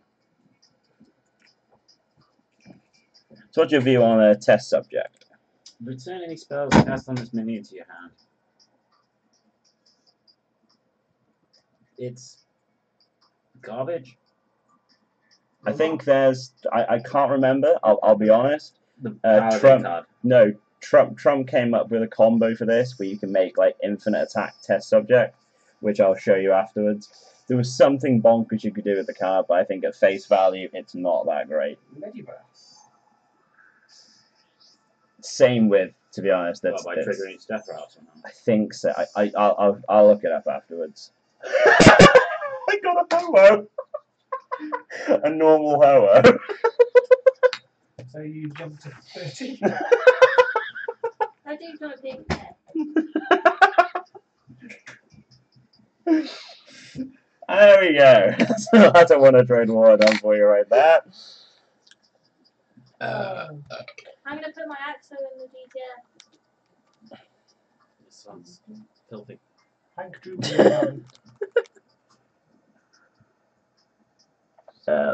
That's the Ho-Oh right there. I'm just going to leave it there. So, yeah. So, Test Subject could be cool. There could be some bonkers combo deck with it, but I've not seen. I don't know what it really is. Power Word Replicate. I don't like You it. can activate on Test Subject and get Powered Replicate back to your hand. There is that. Is there anything else? Probably not. Nice. I'm depositing the Pokemon. I mean, unless you want to do it on Zek Master Cloner. And then you've got like a bit of you've got some infinite stuff going on there. Deposit. This Pokemon will be traded. Because you get a copy of that, then everything's just there and it's a possibility. It's a big possibility. Yeah, but if you activate Powered Replicate on Zerek Master Cloner, it's pretty crazy. But if I'm honest, I think because you'd summon a copy of it And the copy would have also the... Yeah, exactly, yeah. Any level, I yeah? think Zarek Master Cloner is good in Quest level? Priest, and I think Powered Replicate's terrible. That's my standpoint on the cards. I think it's just too The over... question is, does Master Cloner retain the effect of a Zarek Master Cloner that's had a spell cast on it? Or does it count as a brand new one? I think it might count as the spell, because there was another thing going where Toast managed to get infinite of them. So I think there are ways of making this card good, and I love it. I love the effect of it. You put Powered Shield on it, and then like it just resummons itself, and then it's there's a lot there. There's a lot there, and you could play it, like I say, and you're gonna put it in Quest Priest, aren't you? To be fair, going to okay, so Zarek's Cloning Gallery. Mate, you do need one. You do need one board. It's a 9-mana that summons 1/1 copy of each minion in your deck. There's definitely this whole cloning thing going on in Priest, isn't There there? is.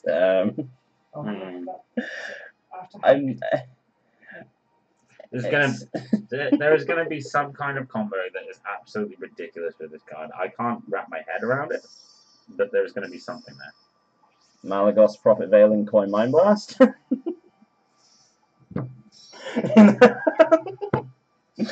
Like I don't think it's a card you can instantly say is like trash. I do think there's something there, like 100%.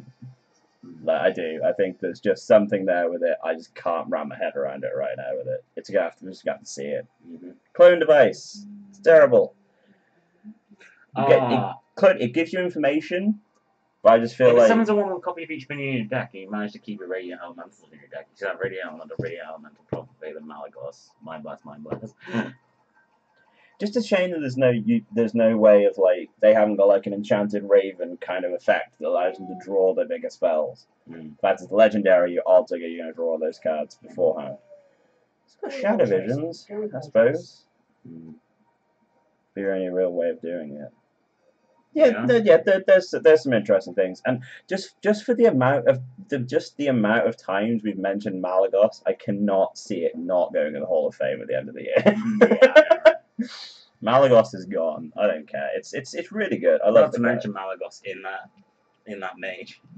Oh god, yeah. A 1-cost Malagos, then it's like +5 spell damage, and then summon and then play summon like 7/7. Yeah, just like crazy. That's absolutely crazy. Okay, so yeah, clone device.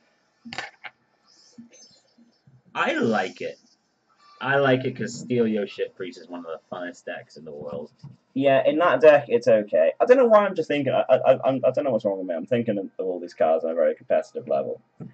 But, competitively, maybe not. I don't know. It's hard to tell. Yeah. It makes you keep up in a regard, I suppose. I don't know. It's hard. It is information. It is that where you can just see three cards in your opponent's deck. Yeah. I think it's kind of cool. What you're dealing with. You're not going to be stuck up on it. Yeah. Yeah, it's Instill Your Shit Priest. Yes, definitely 2 off straight away. Can we agree that a Meta Magic is really good? Oh, 100%. Because you could play that on turn 3. It doesn't matter. If a 3-mana 3/4 is really good, then if you're playing a longer game, it heals you for 10. Because you name me a priest that doesn't get to 10 mana. Like, ever. It's so good. But, yeah, really good. But I've got to jump across. Still my favourite card in the entire set, and is going to piss so many people off with like a tempo priest is Rex Experimenter. That's that one I usually play. It costs 3 less, but die at the end of the turn. It's interesting. So the cards that came across with this obviously is Cube, is 2 cost. Voodoo Doll is 0. Devilsaur Egg is 0. So if you just can you imagine the general rage when you play this on turn 5 and then drop 2 0-cost eggs? So at the end of the turn they've got a 4/6 and 2 5/5 for 5 mana. Here's a question though. Reckless Experimenter, right? Yeah. That brown minion you play costs 3 less, but die at the end of the turn. Yeah. Now, if you play them for 3 costs and Reckless Experimenter dies, does the effect still go off of it killing the minion? Yes, I think so. You could play that on with a cube. You summon the cube, get that destroys cube. Cube gets 2 of them. So you're saying getting 2 of them, then you've got the double effect of them cost. Yeah. But even, like I say, even like, I don't know, even like a Calm Bloodhoof costs 3, and you're still getting a 4 or 5 bod, and that's a bad thing. I think that's not exactly a good thing to do with it. I just think it's Voodoo Doll, Devilsaur Egg. It's going to just make a Tempo Priest ridiculously strong. If that doesn't see play, I don't know what's wrong with people. It's not even called Tempo, it's more like a mid-range, isn't it? I'd say mid-range, yeah. Okay, I got Tempo. But I think, yeah, the card's ridiculous, and it's my favourite card in the whole set. Draw Death Metal for your deck. And it's, people are hoping to get use out of a Coughing Crasher.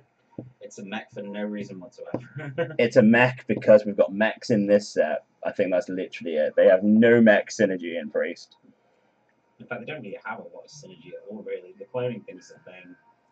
Yeah, you've kind of got this like topsy-turvy goes in the Divine Spirit and the Fire decks. This creates a whole deck by itself. This is going to be a combo deck of some ridiculous description. And then Dead Ringer obviously fits in Quest Priest. Goes in these kind of like Coughing Crasher kind of decks. Even you probably throw in the Rex Experimenter deck, to be honest. If you're getting one of the ones from your decks, you're getting the ones you actually want anyway. I think Death Rattle Priest is ridiculous. It's going to be really good. You could play Reckless, turn 10, play Reckless Experiment, to play Test Subject, play Power Word Replicate, which would kill the Test Subject and get you Replicate back to your hand, and you can have never-ending Test Subjects to the 5/5s. Yep, that works. That works. The card's so good. I'm just loving just that from Priest right now. I think Priests are cool. Just potential with both their legendaries. I think they're probably the weaker legendaries, but I think Priests have gone to that stage of having like Raza Anduin and really broken legendaries, and they need to calm down a little bit. Considering the cloning thing, I just think Radiant Elemental is going to be one of the best Priest card of all time now. Because like if you think about it, with this whole cloning thing, it is a really good card. It was with this whole cloning thing and like adding stuff and. Radiant Elemental is going to go nuts. I can foresee. You change your cloning device to a 5 cost. You change your replicator thing to 1 cost. It would not surprise me if Rex Experimenter gets nerfed. Because I just think it's 3. I don't think it's that good. I think it's that good. I don't think it's that good. Like you made like a 0 mana 5/5 Corridor Creeper was broken enough. You make 2 0 mana 5/5 eggs. It's just but we don't know if that affects, like, you play it for 3, dying at the end of the turn. Does that always happen, even if that minion's killed? I think so. Even if Reckless Experiments leaves field before the effect goes off? I'm pretty sure it would do, but you wouldn't. But then how's it ever going to die on your turn unless you do it? Okay. Well, no, I mean, what I'm saying is, if you play Cube, Carnivorous Cube on Reckless Experiment, you play it as 3 less. Because you play it as 3 less, does that mean it dies at the end of the turn? Or does it not die at the end of the turn because Reckless Experiment is no longer on the field? I'm not sure about that, but I just think it's the whole Reckless Experimenter. I can blow you up. I can blow up for free with Voodoo Doll, and I can make 0 mana 5/5. I think that's what this deck's going to be all about. It wouldn't surprise me if it gets nerfed, put it that way. It's going to be as impressive as hell. Rogue are really fun. Like Rogue have got some really fun cards in this set. So we're going to start off with Violet Haze, which is add 2 random Death Rattle cards to your hand for 3 mana. Garbage. Thank you. I was gonna. Moving on. Come on. What? Rogue have got some really good cards. It's a shite version of Thoughtsteel. It's a really bad Burgle. Really bad Burgle. Crazed Chemist is a 5 mana 4/4 with combo your friendly minion +4 attack. I'll give this a go in some kind of tempo, right? I think it's a go in Odd Rogue, to be fair, just for a one-off. There's enough 1-cost cards. You're getting a Firefly, and then you're getting the 1-cost cards off that. I'm losing card names right now. These are obviously after you've added like all the once you've already added I can't think of any card names. What is it? Is it? Yeah. Right now, I cannot think of any other card name that isn't the BOOMS deck. Okay, Eviscerate. What's the 1-cost that gives you Blood. Cold Blood. Okay. Yeah. Once you've added all these cards that give extra damage, that's when you add your Crazed Chemist, maybe. Yeah, it is a maybe though. It's an oath, yeah. Necroom Vial. Nope. Trigger a friendly minion's death rattle twice. What could be triggered that's good to do twice for 5 mana? Cube. But then what the hell are you playing Cube and Rogue? Yeah, I mean, what you playing Cube and Rogue? Well, it depends. I mean, I don't know. Is there some kind of giant thing you can get going there? I mean, maybe. You draw a whole bunch of cards, play a giant, play the cube, play the Necrovile. Maybe. I don't know. That's a maybe, but I don't. I think it's too expensive. Necrium Blade, though. The card is good. The card is real good. Trigger the death rattle round. Obviously, you're going to play it when you know what the death rattle is going to be. Yeah, we've not got to Mechathoon. Oh no, it doesn't work with Mechathoon. Because Mechathoon's still on the field, so his vet doesn't work. But I think it's just really good. You cater the death rattle, and it's a good weapon. It's a Fiery Warak status card right there. Really good. Myra Rotspring. Discover the death rattle.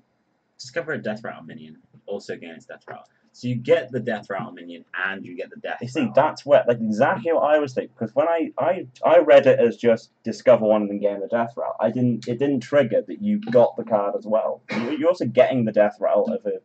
There are some trash death rattles. There's also trash death rattles. There are some trash. You're discovering it, so you get a choice of 3. The chances are one of them is going to be good. Maybe, hopefully. You never know. We hope so. It could be a thing. It's very random. The more thinking about it, I do like it. Well, talking of random, Academic Espionage. Shuffle 10 cards from your opponent's class into your deck. They cost 1. Dun dun dun. How do I feel about this? My thing with this card, it's not good, it's fun. Because you don't know what you get. You can get the worst cards in the world. Because the whole thing of obviously like drawing your entire deck and playing this and... The problem with this card, I mean, it's cool. It's really cool. But it only works if it's unexpected. If this becomes good enough, like if it's some kind of deck where you empty your deck, fill it for the 1-cost cards of your opponent's class, it probably is going to be good because 1 cost is the best. The only better is 0. Yeah. It's like the chances are it's going to be some kind of effective. If it ends up becoming a thing, then you've got 4 cost, 6 cost, 4/6, destroy a 1 cost. What the fuck are card names? Yeah, yeah. Honestly, we can't think of card names right now. It's really bad. It's so hot. Can't think of card games. Skulking Geist. Skulking Geist. There we go. Jesus Christ. Oh god, yeah, that would wreck a house, wouldn't it? Yeah, that's funny. Oh yeah, no, that was another thing that you could get with we're going back way that Druid card. I can't think of card names again. The new Druid card. We're going back. I'm sorry, but we're going back. This you can get fucking Toggle Waggle. You can draw Toggle Waggle with this, my friend. Make Toggle Waggle cheaper and just go ham because I owe you an apology as well. There's one card that you've been going on about, which I've always thought was trash, and I've come around to it now. I wouldn't say it was trash. It was always good, but I didn't think it was as good. Azalina Soul Fiend.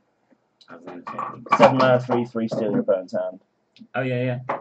Because the whole thing now, obviously, is you play Tog Waggle, then you steal the ransom out there. You steal the hand with the ransom in it, and then they're screwed.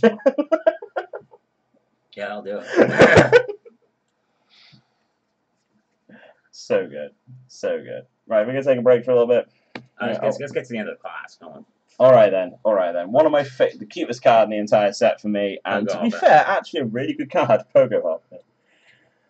It's 2 mana, 1/1 with Battle Cry gains +2/+2 for each Pogo Hopper you've played this game. I saw this go out of control on the stream with Sonya Shadow Dancer. Oh, and Shadow Step and yeah, wow. It's honestly, I genuinely think this deck could go out of control. Like I wouldn't say it's going to be meta breaking, but I think if this deck catches you off guard, you're going to lose. It's not going to be a Pogo Hopper deck. It's going to be a deck with Pogo Hopper in it. Pogo Hopper deck, man. It's not going to be a Pogo Hopper deck, man. Basically, it's Jade Rogue, but better than Jade Rogue because Pogo Hopper's better than Jade. Okay, well, it's gonna have something else going because if you don't draw a PokeHopper, you're screwed. You're fine, man. Okay, you can just steal your opponent's cards afterwards. You can draw your entire deck in Rogue, for God's sake. Yeah, what if you don't draw a PokeHopper in the small amount of space in your hand you have? Work on it. Play shivs. I love PokeHopper though. I can't wait to play with this card. Bright Nozzle Crawler. This actually kind of got a lot of people talking in the community, actually. Death Rattle, summon a 1/1 use Poisonous Rush. So it's something that kills something that's cool. That's the idea. Yeah. If it works, but it doesn't rush and your Divine Shield doesn't work. It's more the fact, why would you play this when you can play Vile Spine Slayer? And it's only a 2, because a 2/4's not trading into one of those anything. things, like I said, it's like that combo card, the one that gives you +4 top. Yeah. If you're going to be using effects like that, you would have had Eviscerate first, you would have had Cold Blood first. You would have had all those things, and if there's space, you add it in. Yeah. So it's the same with this. If you have Vile Spine Slayers, if you have loads of even Assassinates, if you're just going that way of just pure out destroying everything, like Voodoo Doll, Assassinates, Vile Spine Slayers, just going absolutely nuts. And then you can PokeHopper to kick their ass afterwards. Yeah, maybe. But I don't know. Maybe it could go. Maybe it's another thing for. It's like a control Rogue. That's what we're starting to see. It's like Rogue are getting to a stage where they are starting to look like you control that. They could do it. They could do it. Right. You off there? Yes. Alright, I'll see you whenever. Maybe in the week. Wednesday again, I'm off. Yeah. So I might come. Yeah, if I can walk properly by then, I'm going to try to go to the doctors if this hasn't healed. But yeah, cheers for tonight. Thanks for being patient. That's fine. Alright, see you later. You picked this in Arena? I mean, okay, would you pick Rogue in Arena? Probably not. But if you picked Rogue in Arena... I don't know how Hearthstone rate the cards, so I'd have to look at the cards. No, it's... How Hearthstone rate the card in the sense of where where they put in it with cards in Arena. If they think it's garbage, then I will pick it. If they don't think it's garbage, I probably won't pick it. That's fair. It's That's simple fair. as that. Okay, so we're going to get best card in Rogue, Lab Recruiter. Shuffle 3 copies of a friendly minion into your deck. Let's consider that for a second. First, obviously, you've got PokeHopper. Yes. Second, you have Spine Slayers. You have, well, the 5 bats one is brilliant. I'm going to do really 2 cards at once again because we've got Myra's Unstable Element, which was draw your entire deck, which I think is hilarious. That's the first Rogue card we saw.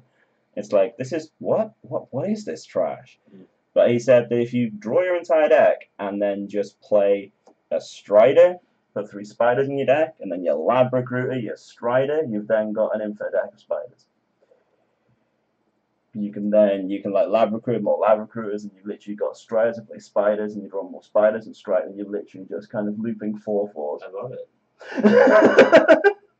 But you'd have to have both Lab Recruiters and a Spider in your hand. Yeah, you'd have to do that before you draw your entire deck. I think it's just got so much potential for Which you could quite easily do if you only had spiders. Yeah. Oh my god, I actually love it. I love it. I actually love it. It's because one of them Strider's one of those cards that, don't be wrong, I've always loved. I've never actually crafted it because I didn't actually see a deck. You could have a load of control spells and stuff. You could just have your minstrels. Yeah. Your elven minstrels, your spiders, and your lab recruiters, and then a load of spells. Yeah. So it's basically the whole thing of just Myra's Unstable Element. You draw your entire deck, and then you use Kate, and then you just make your deck from where you left off. The only problem is you can't really you can't use Baku or anything, so there's not really a lot of early game. No. And Rogue do well on control, but they usually take a couple of cards to control. Yeah. So I don't know. I just think Lab Recruiter is really, really good. I think it could actually, if you want to go even Rogue, I'm not going to say, I wouldn't say no to a dagger on turn 1. Mm-hmm. But we'll have to see. I think Rogue have got some very interesting cards in the set. I think best cards I'd say the cards to look out for are Necrium Blade, PokeHopper, Lab Recruiter, and Myra's Unstable Element. This card is really good. I love it. I just don't think it's fun. It's really fun. You could like how many Test Greymanes do you want to play in a game? Mm-hmm. But like with Test Greymanes, just ridiculously funny as well. This card's got potential, all depending on the Discover effect. This card is trash. I think this card's just too expensive for what you want to do with it. I don't know. It's I think it's one of them. That's a very on the fence card. I'll agree that could be a very useful card. It's one of those where it's just like there's some You death play rattle dead. out there, You mean this is really good. You can play this turn 10. Like you can do some crazy stuff. Yeah. But yeah, overall, I think Rogue they're really good. They're really good. They've got some really good cards, and I might actually play Rogue like the first time I've ever. I think every set. I've never made Kingsbane, you know. Yeah, I know, right? You're Hilarious. really looking forward to that, and you got Kingsbane as your first like pack. No, I didn't know you got Kingsbane. I got Krookadile. Oh yeah. And we wanted the other way around. And then you ended up loving Krookadile. Oh, that deck's so much fun. I absolutely love it. Okay, so Funny how life happens, right? we're gonna jump onto Shaman, but we're gonna have to take a quick break. I want some water and stretch my legs a little bit. Quick break, guys. Back in 5. A break, and then we're gonna look at some of these. I love Shaman in this set as well. Shaman's really cool. Shaman's crazy. That's the 5-minute break gong. We have a gong now. Did you get a word today? Yeah, I was with my day. Did it hurt, like? Yeah, I was limping around all day. But, like, if you've done damage to your tendon, you need to rest your leg. If you keep trying to strain it, that week's with actual work actually costs you your tendon.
Okay, bye.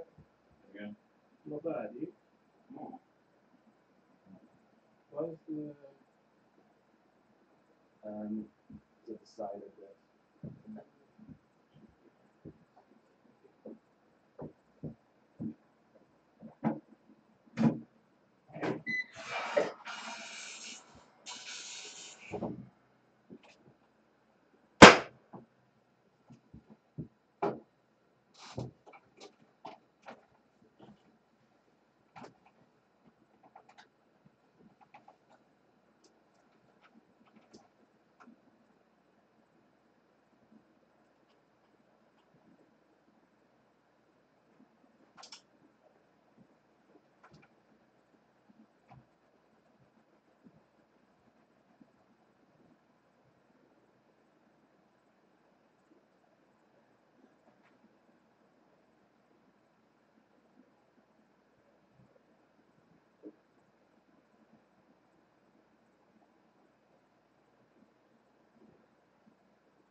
That's the stream.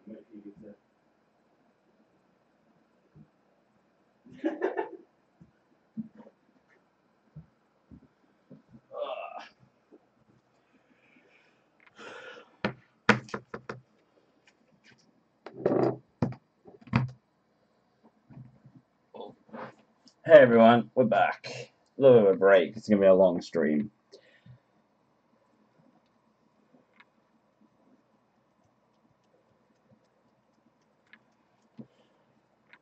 Jurassic World Game wants a Genesect for a subscription. Don't actually have a Genesect for trade, I don't think. I have a Ho-Oh on the screen right there. You have a Ho-Oh.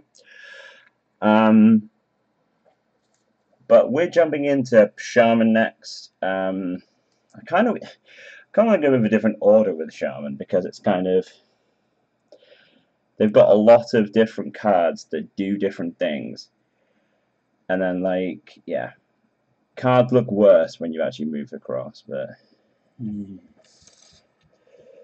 so Crispy's just getting a Rustlers. Yeah. I put the cheese on the side for like 1 second, almost melted to the side. It's pretty warm. It's pretty warm. Alright, so what I'm thinking is if we kind of like jump around a bit with Shaman, because I think some of the cards, like the legendary spell, doesn't make much sense unless you talk about some of the other cards. So let's go with Elemental Reaction, which is a 2-mana draw card copy if you played an Elemental last turn. Sorry. Kind of like a Mimic Pod with the Elemental tag. Garbage. It's okay, but It's I can't. garbage. You'd rather play the 2. If you're going to play a 2-mana spell, you play that 2 mana that gives him +2/+2. Than if you discover an Elemental, isn't it? If you played an Elemental last turn, which is much better. I don't think there's any big combo they're trying to draw into, is there? I don't think so. Not that I can really think. Then you've got the Beckered Lightning, which is a 0 mana, deal 1 damage to all minions, overload 2. I don't like it, to be honest, because the way I think Shaman are trying to go, doesn't they want to overload for 2 straight away? I don't know though. I don't know. It's an on the fence card. Spell damage. Spell damage is pretty good. At the end of the day, Maelstrom Portal was played a lot. It was. And it was a 2-cost card. And the 1-cost minion being summoned was very inconsequential. You weren't overloading, granted, but it's almost as if you're playing the mana in hindsight. Yeah. So it's basically a Maelstrom Portal minus the minion being summoned. So I don't know. It's hard to tell. I think it might get played. Okay, I'm going to jump the legendary spell for now. We're going to go to Omega Mind, which is a 2-mana 2/3 with a battle cry. If you have 10 mana crystals, your spells have lifesteal this turn. It's like a Halzeel in for 1 turn. But Halzeel saw very little play. Because they've got Healing Rain, and they don't need it. I don't think they need it, and I just don't think they'd ever get played in, like, I mean, hilarious in Shudderwalk, I suppose, because you could, like, you have 10 mana, then you get this, and you cast Volcano, and you're like, I'm always at full health. Hard to know. It's really hard to. The Shaman's the hardest one to judge in this set, I think. For me, they were going in a good direction, and then they kind of, I feel they lost it a little bit. Because for me, Storm Chaser is one of the most broken cards ever to be printed in Shaman. Battlecry, draw a spell from your deck that costs 5 or more. So you can draw Volcano, but you can draw Bloodlust, which is, it's a 4-cost. So if you can just establish something and then you go for Bloodlust, it's so good. Yeah. Or you can get Stormbringer again. So good. And you get Stormbringer. I think that was probably what they were thinking of, but Bloodlust. So, speaking of that, obviously, so Thunderhead is a 4-mana 3/5. When you play a card with Overload, summon 2 1/1 Sparks with Rush.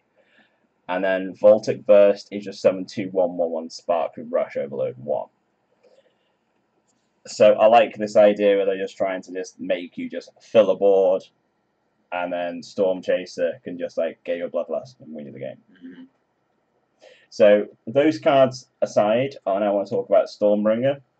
Because how it's cool, don't get me wrong, if you are going down this route of like Thunderhead, Volcanic Burst, and making totems, and then you just transform more into legendary minions, how cool that is. But I just feel like any effect that's been random legendary minions in the past has just been far too hit and miss. Mm-hmm. I like Stormbringer, but I felt that they were just going to go down like an elemental route with it. I think Stormbringer will be a backup card. I don't think it will be a main thing of the deck. But I think it will be a backup card to like this kind of Thunderhead summon legend shit kind of deck. Yeah, summon stuff. Even because I think they've tried to do something. It's not going to be working in the Even Shaman. Because in the Even Shaman would be ridiculous. Because you could just like spam stuff and. Let's look at Eureka. Eureka is a very interesting card. It's a 6 mana spell that summons a copy of a random minion in your hand. Malagos. Oh, excuse me. Again, Malagos. So much Malagos. Welcome to the stream, Paul Summons and Jurassic World Gaming. There's so much Malagos, it's insane. But I think in general, I think it is a good card. I think it's, yeah, I think it's powerful. It's, again, I think they were trying to go somewhere with this and these, and possibly this, and then it kind of went a bit sideways. But you've got Eureka's good. Menacing Nimbus is Battlecry, add a random elemental to your hand for 2 mana, 2/2. In an elemental deck, yes, absolutely. Yeah, why not? I think it's a staple. Yeah, you're just going to be adding more stuff. Because you want elementals, playing an elemental, get an elemental. You want constant hand control. And then, one of the coolest legendaries in the entire set, and again, another thing for Bloodlust, it's Electric Storm Surge. A 3 mana 3/3 with the Battlecry, your spells cast twice this turn. Your next spell cast twice. So if you've got, say, 4 minions on the board, say you've got 4 1/1s left over. Yeah. You play Bloodlust once, you're doing 12 damage. You play Bloodlust twice, you're doing another 12 damage. That's 24 plus 4 already. That's 28. That's ridiculous. It's so good. Like, I mean, if you if you do get to a stage of the board, you have to have a 30 damage Volcano. You got it. You got it. You got 24 healing rain. So elementary reaction, I suppose. I don't know. It's meh. But I mean, this is like a mega revolve. It also helps say the turn 4 if you've got Bloodlust in your hand. You play Voltaic Burst, get loads of things. But the problem is this overloading. Yeah. If you're overloading. Yeah, I just think for Shaman, if you're going to make a new Shaman in this set, you're playing like an aggro version where you try and make little guys, and then you're going to try and search a Bloodlust and then kill them with it, playing it twice and stuff. It's token Shaman. This is interesting. Pretty much token Shaman, like an old-fashioned rush Shaman, but then people are just going to play this. This is just going to go Shadowwalk, isn't it? Let's be honest, because it's a really good battle cry. Like, Shadowwalk, I don't see Shadowwalk going anywhere. Possibly, I think Control Warrior's probably got a chance to push it off, but we'll get to Warrior in a bit. Should we move on? I think we should move on. I think Shaman have got some definite potential with just a card that searches for Bloodlust. I just think it's so good. Warlock. Some very interesting cards coming from Warlock. Some very, very, very garbage cards. That's what I said, interesting. Like this 6 mana that summons copies of all the demons you control. It's interesting. You say what? You're saying it's garbage? That's good. I think it's okay. The thing is, it's just like the thing about Z-Lock is you're constantly losing your board, and you're summoning a new board, and you're losing your board and summoning a new board. Yeah. Ectomancy is like a mid-range thing where you kind of like control. Get like a control despicable Dreadlords and it just kind of feels Void like Lord, maybe. if you're trying to do some kind of OP turn, why wouldn't you just run Z-Lock to begin with? You could have done so much more damage trying to set up this crazy Ectomancy turn. Yeah. I don't know. Now, speaking of Zoo, I do think these next 2 cards should go hand in hand. Doubling Imp and Soul Infusion. So Soul Infusion giving the leftmost minion in your hand +2/+2. Doubling Imp, copying itself when it's summoned. Oh yeah. Very good. I think this will make an appearance Calisath, you know what I mean? It's a 3-cost card, so it works. Yeah. Yeah. I see Very it. good. I see it. Nether Soul Buster is a battle cry game 1 attack for each damage your hero taken this turn. I just think it's really bad it's a battle cry. To be honest, I don't think it wouldn't have hurt if it was just gain 1 attack for each hit. Even if it was just each damage you've taken this turn, because you have to play it. But it's a battle cry. Then what? You're not attacking with it. I think it's. And how much damage do you really want to take in one turn? I mean, you played like say, God, what's the guy? Never Spite Historian. Never, not Spite Historian. Is it? No, that's not. That's one. Search a Dragon. What's the Discover a Dragon. What's the guy you play? The 2/1 that does 2 damage to your face. Oh, the Cabal guy. Yeah, Cabal. Something. Yeah. Yeah, maybe that. Cabal Librarian. But what makes, to be honest, before going into this and talking about it, I didn't actually read this as a battle cry. This card is trash. 100% trash. It's a demon though. It's a Spirit Bomb. It can also work with another Soul Buster. So what you're saying is, you're going to play a 3-mana 1/5. You're going to deal 4 damage to your face to give this minion that can't attack +4 attack for the turn. It does say for each damage, actually. I didn't actually. Okay, I'm gonna go back and actually say another Soul Buster isn't actually that bad. So, because if you take say the normal amount of damage, which is like 2, then it's a 3/5, 3 for 3/5. That's good. It's a demon. It works. I think if you're taking loads of damage, like you play Spirit Bomb, that becomes a 5/5 for 3 cost. Yeah, that's pretty good. Anything over that is just insane.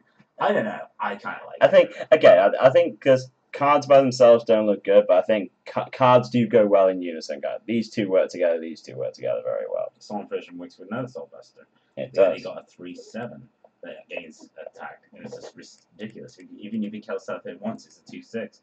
You get any attack on that. It's insane. Up next, we have Dr. Morgan. It's an 8-mana 5/5 for the Death Rattle. Swap this minion with a minion in your deck. It's hilarious. It's hilarious. I think I might be missing something with this card because I just don't see what the hell they were doing when they what the hell were they smoking? So the only good thing about this, I would say, is the Banker, the 2-mana 2/2 that shuffles a copy of a minion into your deck. So on turn 10 you play that and that, then this gets itself. But if you play it in Wild, you can just literally just keep going and then you just nuzz off this board of 5/5 back. Like I say, it's a meme. It's in no way good. But I just think they couldn't give Warlock too many good cards because they've just got too much good stuff. Warlock are too good. Void Analyst is a really cool card, I think, but it's just wrong. It's the wrong cost. Death Rattle, give all minions in your hand +1/+1. I know. I think the cost is right on the money. I think it's on the same cost as Prince Kaliseth. Why are you playing this in Zero with Prince Kaliseth? You're right. I really like this card, and a lot of people have said, a lot of streamers, a lot of YouTubers have said, this card would see play if Kaliseth wasn't around, because then you could use Void Analyst with Knife Juggler and Dial up Alpha. It could see play as a 3 cost, to be honest. It could. I reckon it could. I reckon it could. Gonna go out there and say the best legendary spell, the Solarium. Draw 3 cards in the end of the turn, discard them. Yeah. Hands down. Like, the card's so good because you're playing it in Zoo. So the odds are you're playing it in Zoo as well. You're playing all these cards, and no, not even I'm using this in Discard Warlock. Because you know fully well that you're going to draw. I can't think. It's really annoying me. I can't think of card names right now. And the best thing is it actually hooks up with the next card as well, because like each player transforms a random minion in their hand into a demon, and that's like if you got Solarium, you play Solarium, Demon Project changes a card in your hand if you can't play it for whatever reason. So it could actually potentially make Solarium feasible in like a mid-range or even a control Warlock. Maybe, yeah. What I love about this, the 2 things I like about this is the actual card. You get to see what demon your opponent got. Because the cards actually that appear on the field and then turn into the demon and go back to the hand. I love the whole thing where it's kind of like everyone's missing Dirty Rat for like hand disruption. So it's like if you hit Hydronox, if you hit Shudder Walk, it's just trolled in to go with field day with this. Yeah. It's going to be hilarious. It's going to be really, really funny, especially when someone changes something crap into Jiraxis. God, yes. That's going to be genius. So we've got a Mega Agent, which is a 5 mana 4/5 with the Battle Cry. If you've got 10 mana crystals, summon 2 more copies of this minion. Now, we saw this card quite early in Warlock, so it did come across as, what Warlock deck does this even fit in? Because it's not a demon. What Warlock does, but then it's... I think it fits in Zoo. Yep, because if you can hit this with Soul Infusion, you've got Doppelgangster on steroids. and with Kaliseth as well, not to mention. Yeah, it's one of these cards where it's like, okay, so if Zoo has a pretty bad start, this gives them a really good end game. Because if Zoo kills you on turn 5, cool, you're there. It's the one thing that Zoo's always struggled with. Is having a backup plan. But I just think Solarium is a big backup plan. And this fits enough. This fits enough that, I mean, it's not too much of a stretch for playing it as a 5-cost 4/5 if you need to. Yeah. I think it does work. It could work. It could work. Because I just Solarium's so good. Just think if you're top decking with Life Tap, they're on 4 cards. Yeah. I've nothing, and then if you Zoo, you're just playing them all. It's just so good. You play with Soul Infusion. It's just like, you know, you're playing Ogre Brute, not Ogre Brute, Ogre. Oh God, what's it called? Something Ogre 6/7. No, it is an Ogre Brute. It is Ogre. No, it is an Ogre Brute. That's a 4/4. Ogre Brute's a 3 mana 4. It's something Ogre. Boulder Fist Ogre. There we go. Oh my God. That's a season 1 card, man. Yeah, it never sees play. So I think. But come on, like our brains are melting. Okay, so what we're saying about Warlock is look out for Zoo. Zoo is really good. Is real. Zoo is strong. Zoo is alive. I'm looking forward to playing Zoo. I'm genuine. For the first time ever, I'm looking forward to playing Zoo. You'll be sick of it. By the end of 3 weeks, I think Token Druid and Zoo Lock is just going to be the worst. Yeah, I agree, but I'll play it, and then I'll just obviously I've still got the quest. Hey, look, I've run into another Zoo Lock. I've still got the quest. I'm playing Solarium and Quest Warlock. We're moving on to Warrior.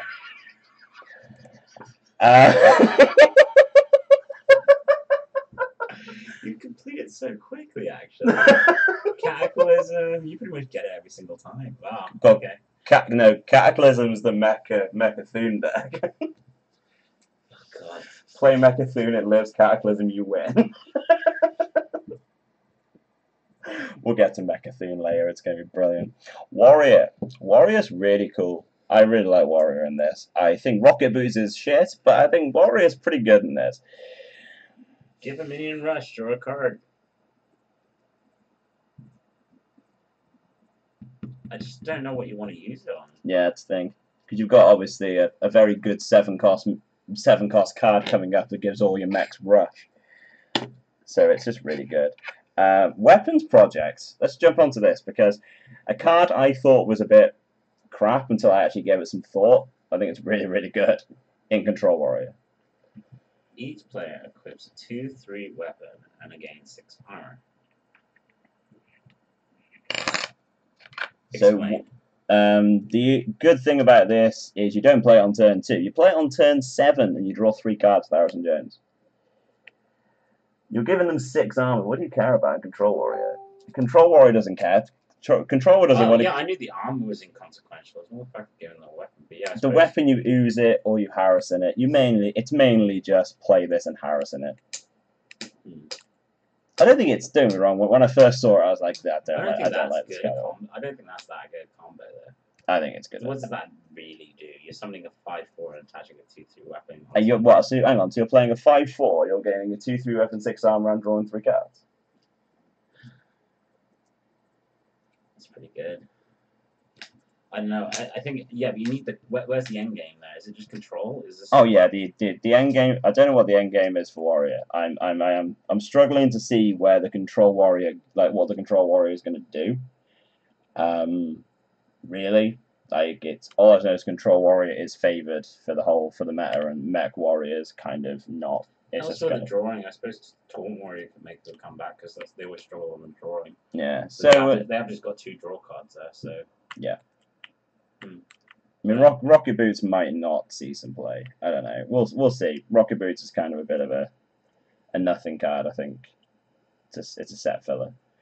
Dynamatic is a 5-mana 3/4 with a battle cry. Deal 5 damage randomly split amongst all minions except mechs.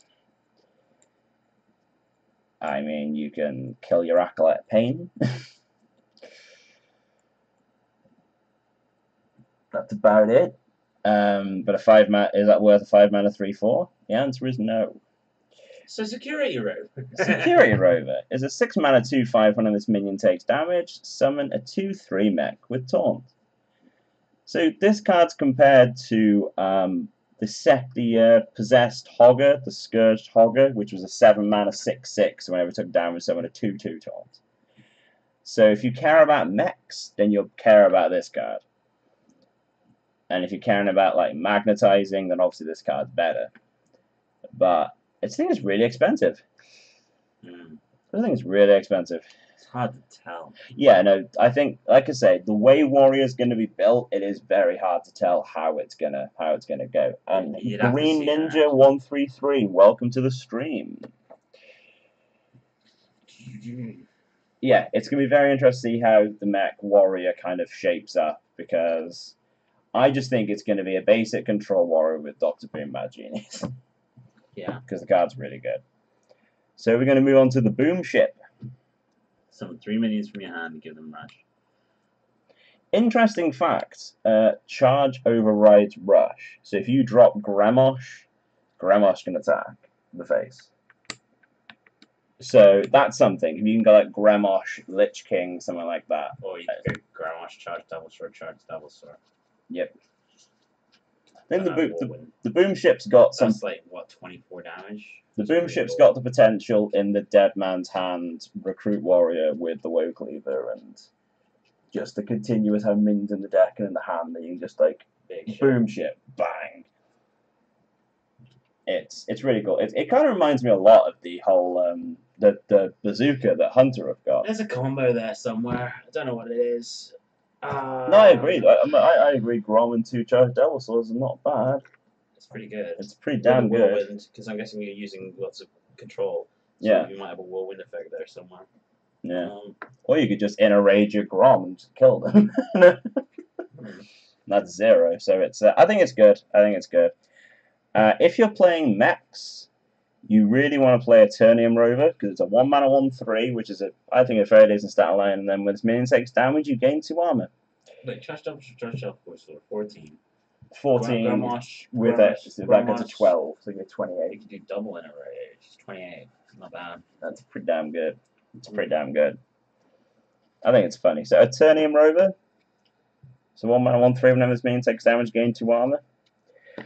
It's pretty insane on the armor gathering, isn't it? It's insane on the armor gathering, and then there's a mech in neutral, which is a 2-mana. Isn't that is a 2-mana 1/5 magnetic? You stick it on that, you've got something. You got a lot. You've got basically Armor Smith. I think your time's up. How much I love Dr. Boom. I think probably one of my favorite cards for Warrior is a Mega Assembly. Discover a mech if you have 10 mana crystals, keep all 3 cards. That's really cool. It's really cool, because to be fair, I wouldn't mind playing 1 mana to discover a mech at some in Control Warrior. You know what I mean? It's not bad. If you're trying to do a mech warrior, absolutely, it's a staple. Yeah, it's an absolute staple. It's a really cool card. Yeah, play 1 mana, get 3 mechs. Really, really good. And then they're all going to get Rush thanks to Dr. Boom Mad Genius, which Cabalist Tomb got play. You know what I mean? Yeah. Dr. Boom Mad Genius is godly. I love this card. I love the flavor of him gaining 7 armor for 7 mana. The only hero that gives you 7 armor, but he's obviously got to be the 7 mana 7/7, hasn't he? Let's check out all this. Let's actually click on Dr. Boom. I want to see its different. Does not give you? It actually doesn't. You would think it would. You would, wouldn't you? You would. Alright, so Dr. Boom Mad Genius gives you... I'm going to look this up then, because I would think... like 7 different hero powers? 5. 5. 5. I think it's summon 3. Oh, let's have a look. It's summon 3 microbots with rush. Discover a mech. Deal 3 damage. Do 1 damage to all minions. And something else. I'm surprised I remembered all that. Did I keep? No, I freaking deleted the picture, didn't I? Well, maybe I didn't. Mechathune.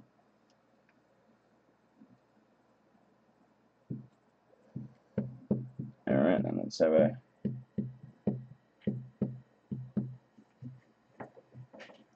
Dr. Boom, Mad Genius.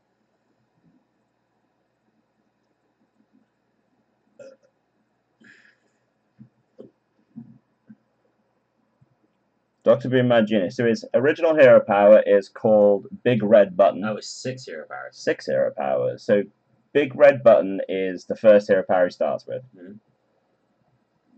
Mike, so you got Micro Squad, what does Big Red Button do?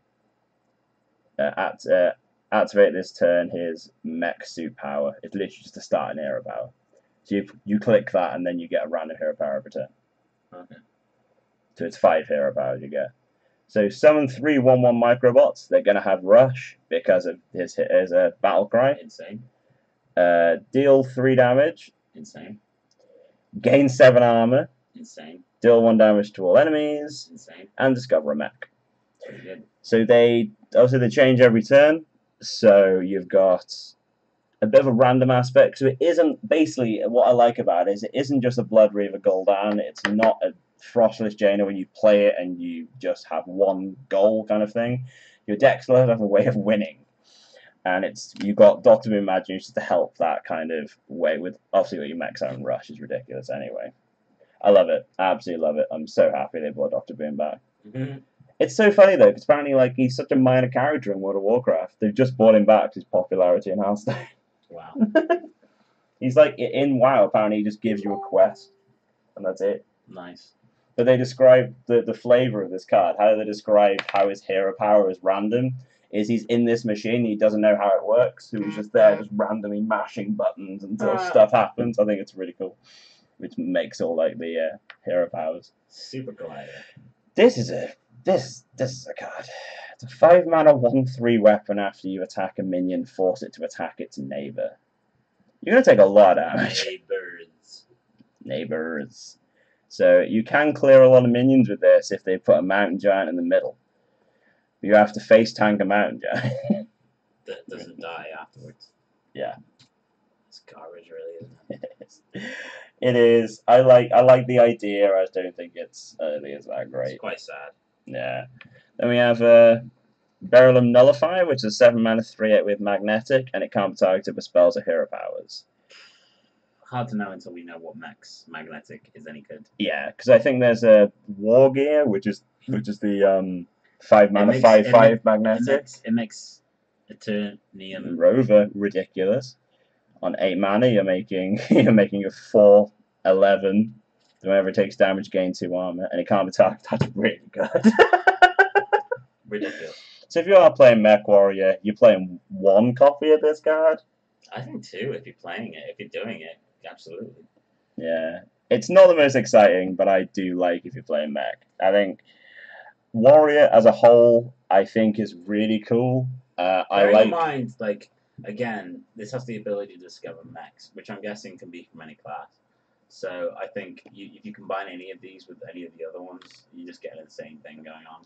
I really want to play Warrior. Don't know what I'm really going to do with it, but I think Weapons Project Heart doing is good. I think Boom Ship's really funny.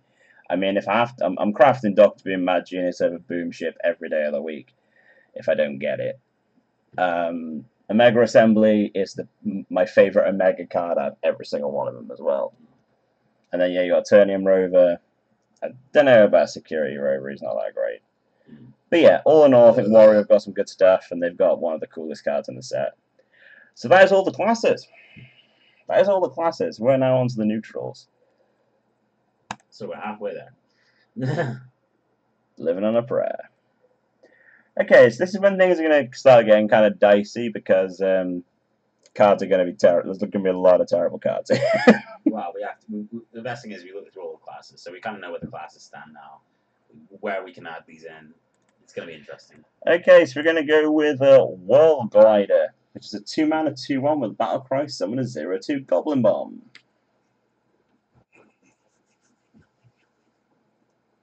We see Goblin Bombs being that good.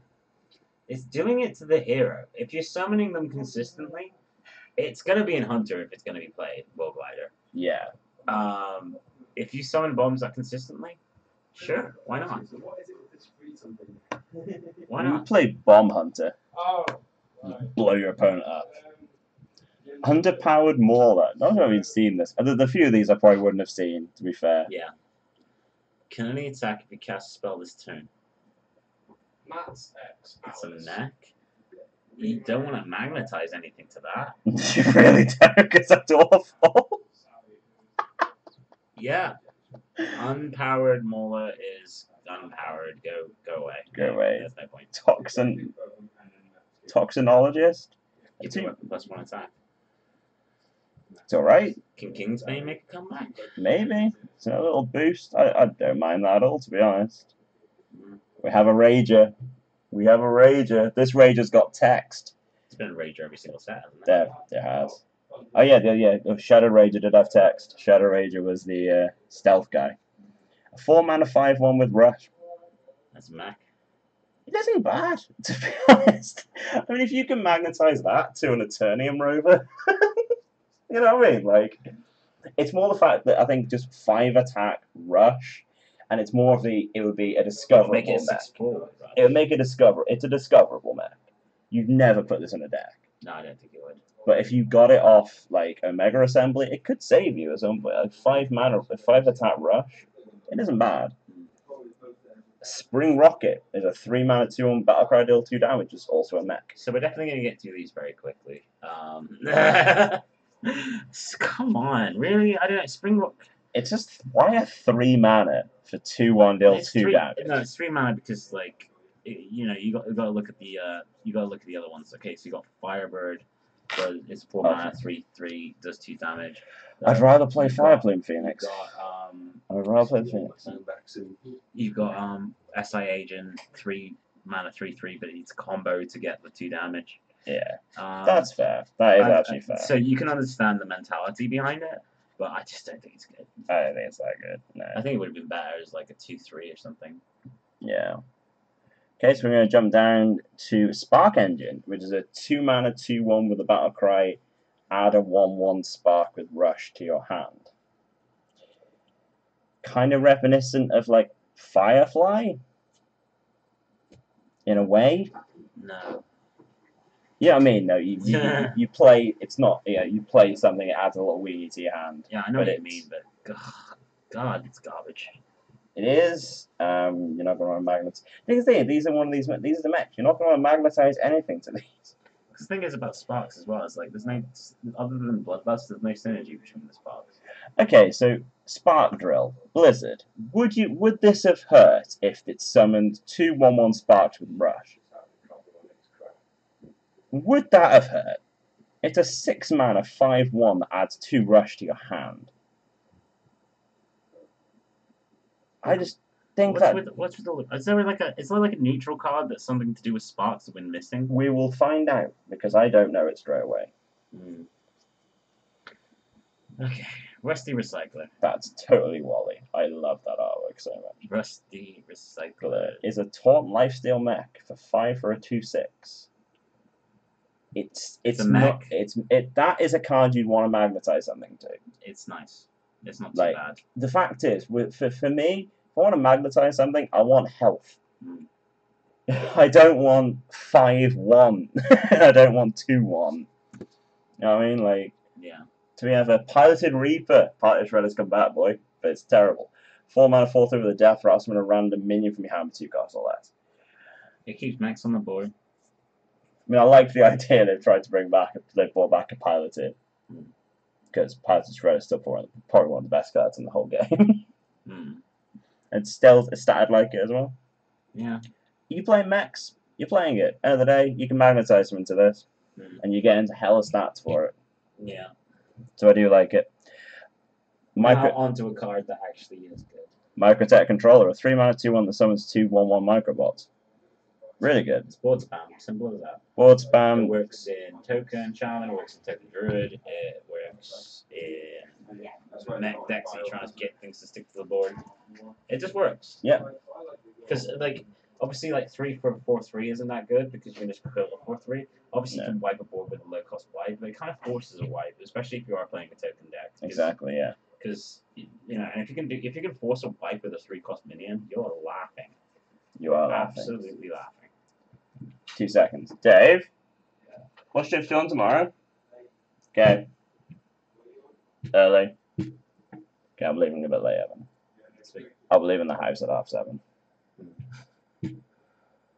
Really? My shift starts at 8:30, but Dave normally starts at 7:30, so normally if he's working on the early, I'll go in and just sit in the canteen for an hour, because it's safe walking. But he's on late. Yeah. Which is easier for me as well. Sweet. Yeah. So, makes sense. So yeah, Microtech Controller can very much see this seeing play in several decks. Mecharoo! Summon a 1/1 E-bot. It's literally, I can't think of, oh my god, it's pissing me off, I can't think. It's the Possess Villager for Warlock. The 1-mana 1/1 that gave you a 1/1 when it died. It's just, but they're both mechs. There's a difference between this and Possessed Villager, which makes this very, very good. It's a Number 1, mech. it's mech. Number 2, it's neutral. Yes. Which means Token Druid, Cheers Token for Shaman, that, Dave. Token Shaman, Token Druid. You got a minion that sticks to the board. That's all they want. Yep. Cheap minions to stick to the board. Simple as that. It works. I like it. I do like it. Loose Specimen. I don't remember seeing this card. A 5-mana 6/6 with a battle cry deals 6 damage randomly split amongst other friendly minions. Interesting. You can kill your goblin bombs. You can kill your summon Acolyte in a of Pain. warrior and draw a card with Acolyte or gain loads of armor. Yeah, I know, but we've literally just been. There was a card like or that. Or summon loads of 2/3s. There was a. That's actually really good. That's actually really. That's actually really. How much is that? Oh my god. How much is that? Dude, I've just thought. Oh my god. Oh my god. Gunspire turret. How much does that do? 3 damage. 3 damage per hit. So it's 18 damage randomly split between your 4. 4. I tell you what. Good card. I like that card. Like honestly, isn't that? How much is that 1/5? Is it 5 mana or 4 mana? Which one? The one that summons loads of. No, it's 2/5 for 6 mana, isn't it? Yes. Summons loads of 2/3. Yeah. That could work. That could work. Because you summon that. All you need is 11 mana. Amazing. Yeah, but no, you summon that on turn 6. Yeah, summon right. that turn 7, and you got like what? 5 2/3s. Yeah. Pretty insane. Okay, so we have Kaboom Boss. One of the coolest artworks in the set for me as well, because I love robots. 3 mana 2/2 with a death rather deal 4 damage for a random enemy. You can see what they're going for. I mean, I think it is a set filler. I think it could be. It could be all right. Again, it's one of those mechs. If you discover it, put 2/2 on something else, ram it in, deal 4 damage to another thing. You can trigger it. Yeah. And for me, the worst card in the set is Holomancer. It's a 5 mana 3/3 after opponent plays a minion, summon 1/1 copy of it. Why? Exactly. There's no reason. Actually, there's a legend. There's a legendary which triggered me so hard. There's a legendary in the set that's so bad. It's worse than like the original Hemet that destroyed a beast. It's worse than any. Destroys a mech. Oh no, there is a card like that, but no, it's not. It's not legendary. So Goblin Bomb actually is a card. It's a 1 mana 0/2 with a death rather deal 2 damage to enemy hero. Bomb deck could be a thing. Oh yeah, Bomb Hunter. It's gonna be Bomb Hunter's the thing. Goblin Bombs, because you just summon. Goblin Bombs. Because there's no way to search, is there? Actually. No. Meme Wagon. Oh my god. Meme Wagon with bombs and mechano eggs. Bomb Paladin, right there. No, Bomb Hunter. Bomb Hunter. Electrolyte is a 3 mana 3/3 with a battle cry if you're. Sorry, just say that again. Electro-white? You said it right. It's just like it just sounds really funny. Electro-white? It just kind of. Electro-white? It's like electrolyte, but It is. But you're saying it in a Chinese accent. It's like Electrolyte. It's a 3 mana 3/3 with a battle cry. If you're holding a spell that costs 5 or more, game +1/+1. Make sure you got your electrolytes. If you're holding a spell in your hand that costs 5 or more, gain +1/+1. So it's 3, 4, 4, 4. That What deck does it go in? it just goes, doesn't it? It is. It's good, Is but it just me, or is this like the first meta card that we've seen in a while? I think it could. This could be the first meta card we've seen since Corridor Creeper. Because it's a 4. It's 3, 4, 4, 100% the best neutral card we've seen so far. I mean, 100% it goes in Zubok. What spell are they holding that costs 5 or more? Oh, you got a point. Like, what? Do you know what deck does this go in? It's like a Keleseth. It could be. It's, Okay. How about Keleseth Tempo Rogue? I think that fits quite nicely into a Keleseth Tempo Rogue. Possibly. It's a very big possibility. Because the thing is, you always kind of struggle for turn 3s. I find with Tempo Rogue, there are a lot of cards there, but like, you know, I think you could always use more turn 3s in Tempo Rogue. Yeah. Okay. I'm with you. Because you got Blink Fox, Yeah, SI Agent, sure, but like that's combo.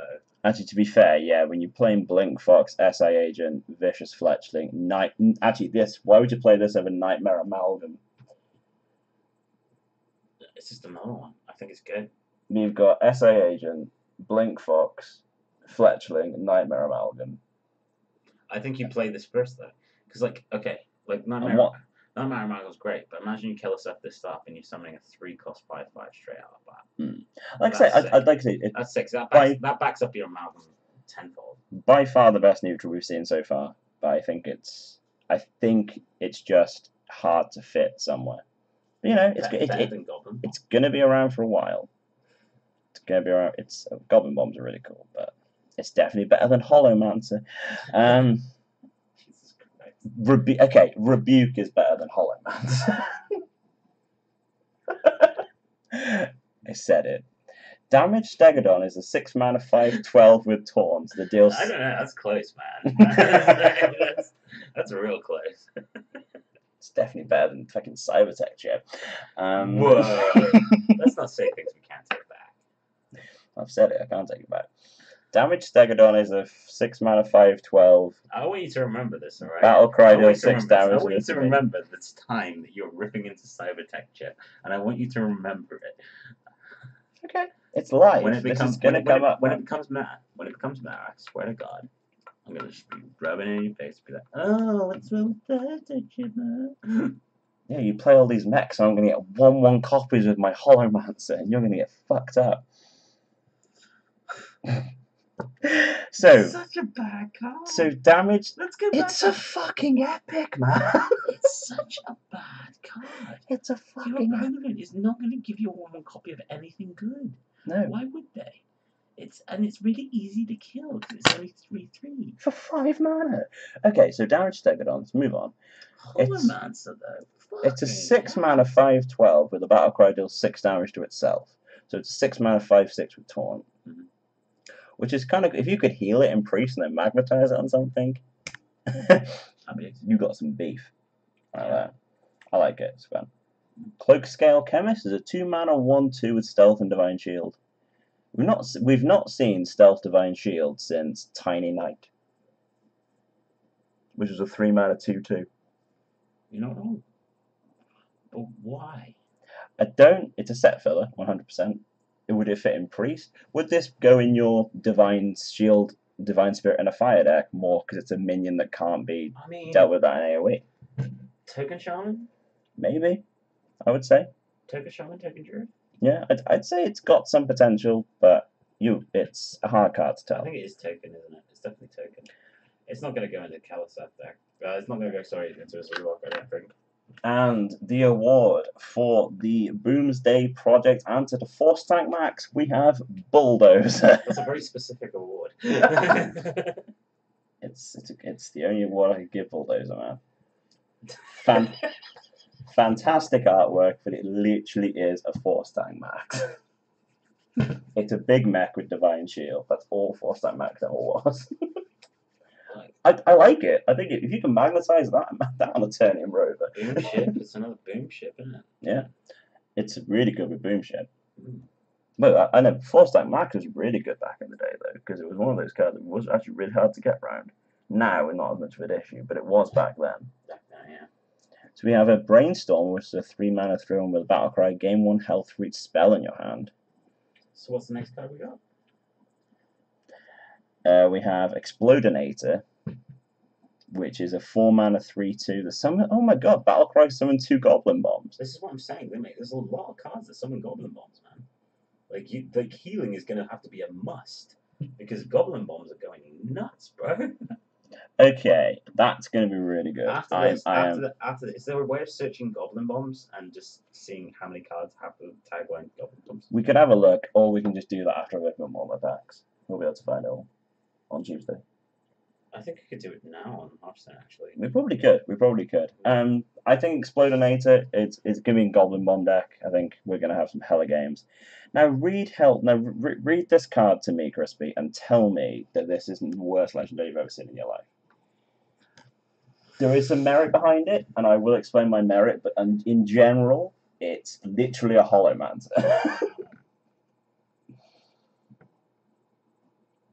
Harbinger Celestia. Stealth. After your opponent plays a minion, become a copy of it. If there is a merit behind this card, it throws your opponent off curve. It throws your opponent off. It throws your opponent off curve. If you know what they're kind of playing. But the thing is, rush decks, token decks, wreck it. Simple as that. It's just bad. I really don't like this card. No, I've got nothing to say about this card, apart from it throws your opponent off curve, but that's about it. Crystallizer is one of the coolest cards. It also kind of forces them. The one thing it does do, which I find interesting, because okay, for instance, it's turn 4. Okay, I can see some kind of merit to it. Turn 4, like you're looking at what 5 cost cards that opponents wants to play, right? Yeah. Okay, so you got Nourish. Your opponent has to play a minion. It's kind of forcing your opponent to play a minion. It's throwing them off curve, but more so than that, I think this actually could suit the Token Shaman.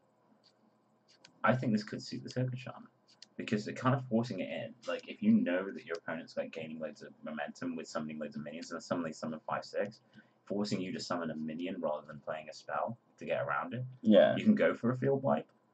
But like you say, if you establish ordinary summon something like this, it's like you go for a field wipe, they got 5/6.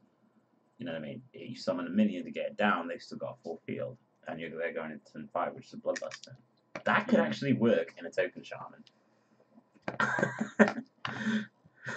Nah, you're not finding space for this. It's not a contender in a deck.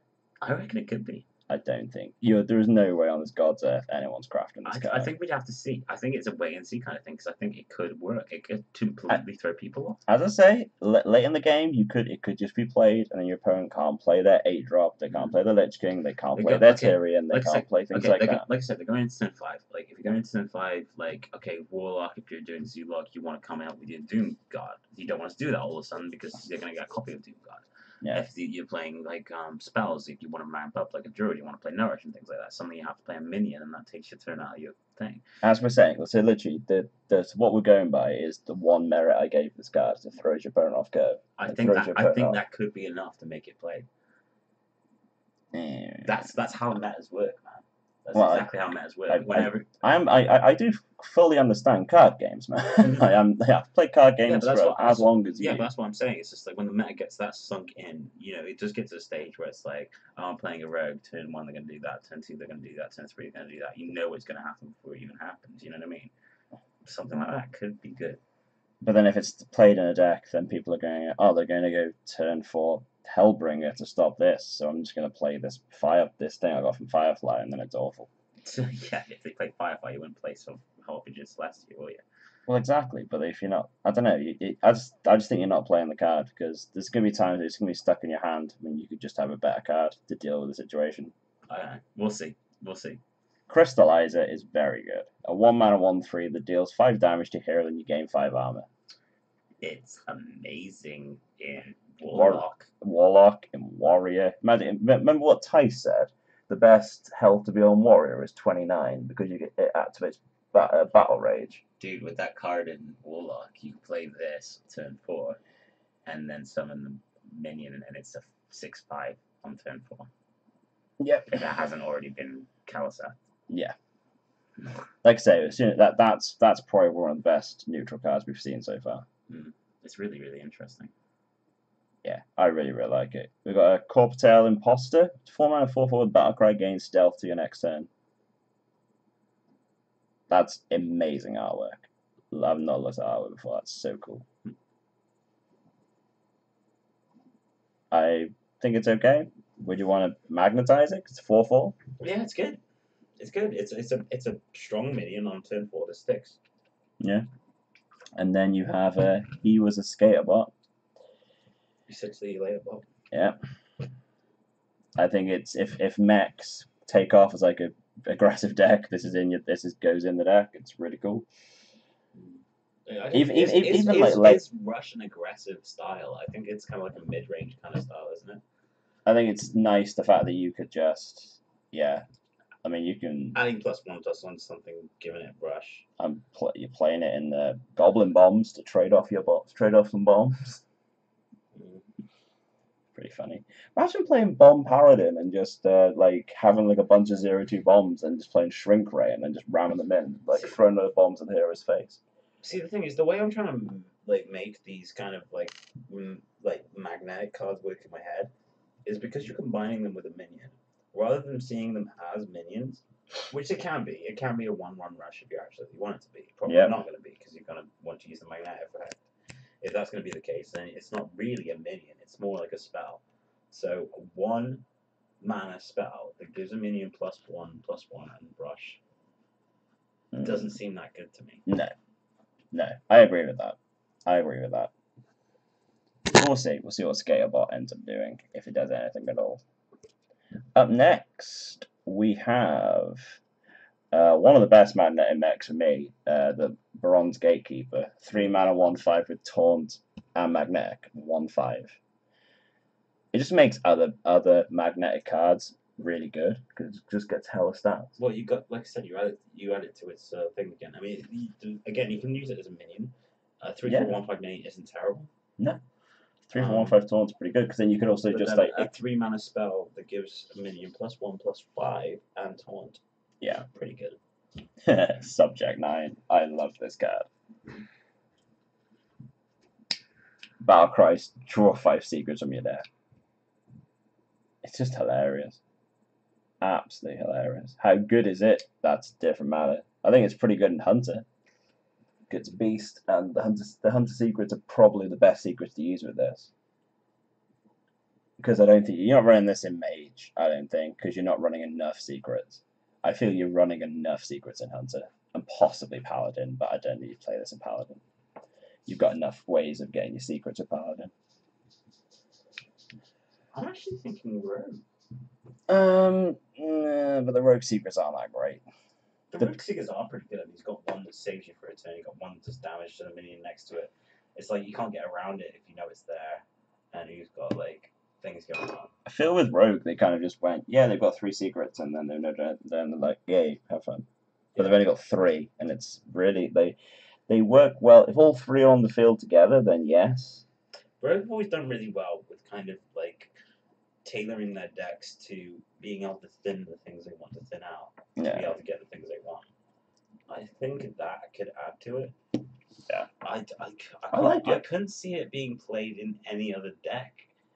Thinking about it, because I don't think any other deck really needs or wants that effect. If you could play like maybe a Secret Hunter, it could actually make Professor Putricide pretty good. It could make Professor Putricide really good. I agree. I agree with Rogue. I'd say it's Hunter Rogue. Out of the secret classes, it's Hunter Rogue. And I actually think it's really cool. It wouldn't get used in Mage. It wouldn't get used. In Paladin. I don't think, no. Well, Paladin have got that 3/4, the Search of Secrets, right? The Battlecry and Death Rattle, which is like, and you've got Hydrologist to get more secrets. More valuable than this. Completely, yeah. Galvanizer is a cute little robot. 2 mana, 1/2 with the Battlecry, reduced to mechs in your hand by 1. Brilliant. If you're using a red deck, this is a staple, surely. It's basically Mech Warper. We now realize how broken you were. Which actually puts into context the actual cost of the minions that they've chosen. I think Galvanizer really, really makes it. Galvanizer is really good. It really is a good card. It also raises the question of whether or not Mech Rogue is actually going to be a thing. No, I do not miss Iron Sensei Rogue. I must admit. I know, right? We've got one of my favorite cards. It's another bomber, Sephorian bomber, Battlecry. Shuffle bomb into your opponent's deck. When drawn, it explodes. Deals 5. Does this go in bomb hunting? It's going in mine. It's just a cheaper Iron Juggernaut, and there is a card coming up that doubles your shuffling effects, isn't there? So, what? There's a 3 mana 3/4. If you shuffle cards into your deck, you shuffle 2 instead, or you double your shuffling effects. Oh fuck yeah! So we'll get to that in a second. So actually, Rogue could be fun. Rogue, and then like just shuffling Rogue craziness. Shuffling Rogue could be really funny. You think your deck is subject 9? That helps you stay alive as well. I think it's got some potential. It's funny. What annoys me about AMP Operative, I think they've used one of the nicest artworks on a back card. Why 5? Yeah, I know, right? Why 5? You could make a 3 mana 3/3 that blows my mech. You think fucking I'm forgetting names of cards again. The Crab, the Blow Up Pirates. There's 2 mana 2/3. The Blow Up a Pirate and gained attack. I feel like they're planting a seed with this card. I think they're going to change it. There's no way they're keeping that. Like oh no, they are. They're totally keeping that. No, I reckon they'll change it. I reckon they've changed cards in the past before now. I reckon they'll change it. I just don't see why 5. That makes no sense. Mechs aren't going to be that good. I'm sorry, mechs are not going to be that good. You want to play this card? Used, no doubt. Sure. No doubt whatsoever. But you won't. Most of them have death rattles for one thing. Oh yeah, you wouldn't want to do this. Yeah, I'm going to blow up your spider ball. Fuck. I just lost my 5-cost minion. Up next, we have Arcane Dynamo, which is a 6 mana 3/4 Battlecry. Discover a spell that costs 5 or more. This is cool with like some of the bigger legendary spells. You can get extra copies quicker and all that kind of stuff, and the art's kind of nice. I like it. It's played in combo deck basically, but if it's got to be a slow combo deck though. I don't know. This doesn't seem right. So like I say, if something comes up where there's a slow combo deck, this might see some play, but I'm not saying it's really good. Here we go then. Here's the card to talk about. we Do you remember when like Trump kept for that video and he said like here's the calendar, and I said, oh, it looks like Cthulhu's eye. Cthulhu gave birth to a lot of decks, and this one is not going to be any different. It's just this is not going to be any different. Do you remember when we did the set review and I was rinsing Rin the Disciple for how much I thought Azari was such a complete win-more card? I was wrong about that because I feel like because the way the meta shaped up with Control Warlock, if you'd pulled this effect off, you should have won the game already. It's such a meme, and it's gonna. I mean, Disguised Toast will be doing this on day 1 of the set. I know it. Cataclysm Warlock and just like kill your opponent like that. But in no way is it a really good card. It's just hilarious. I fucking love it. You play this with try and do something in Mage because you can make it cost 1, but then you've got to try and burn yourself out as a Mage. Which you've got with the Arcane Intellect, the 2 cost that draws 2 Eluna, cards. and Eluna. Yeah. But then how do you blow this up in Mage? That's the question, isn't it? But then again, you could do Pirate Blast it. You Meteor, yeah. Like I say, I'm not saying it's bad. I'm not saying it's good. I think it's going to be... No one's ever killed me with this card. I don't give a crap. Oh, it's going to happen. It's going to happen a lot. You're going to get fed up with this card and you'll hate life. I reckon, hell no. I honestly believe this is gonna work far too much. Nah. I think it will. I think it will. Nah, I was wrong about Azari. I don't think we were wrong about this card. I think Okay. you're gonna have to cater a deck to play this card. Okay. Let me paint a picture. Like first deck, I'm literally pulling this out of my ass. First deck, Rogue. You play Elven Minstrel. You've got Mecha Cthulhu and Subject 9 in your deck. Subject 9 rips secrets out of your deck until you pull out. You're pulling, thinning and thinning the deck constantly until eventually you pull the spell that draws all the cards. You got Myra's Unstable Element that draws your entire deck. Okay. You can also have Galvanizers in your hand as well. Galvanizers in your deck as well. So you can have the Minstrels. Say you're playing nothing but spells, and then 2 Minstrels, 2 Galvanizers, Mecha Cthulhu, Subject 9, and let's have a look. Because I'm pretty sure.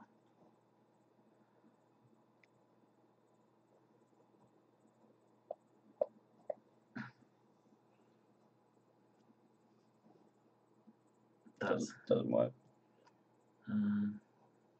What do you mean? Necron Blade doesn't work on Mechathune. Because it has to die. Yeah, it triggers the death rattle, but then Mechathune's on the field, so there's no... Mechathune has to die.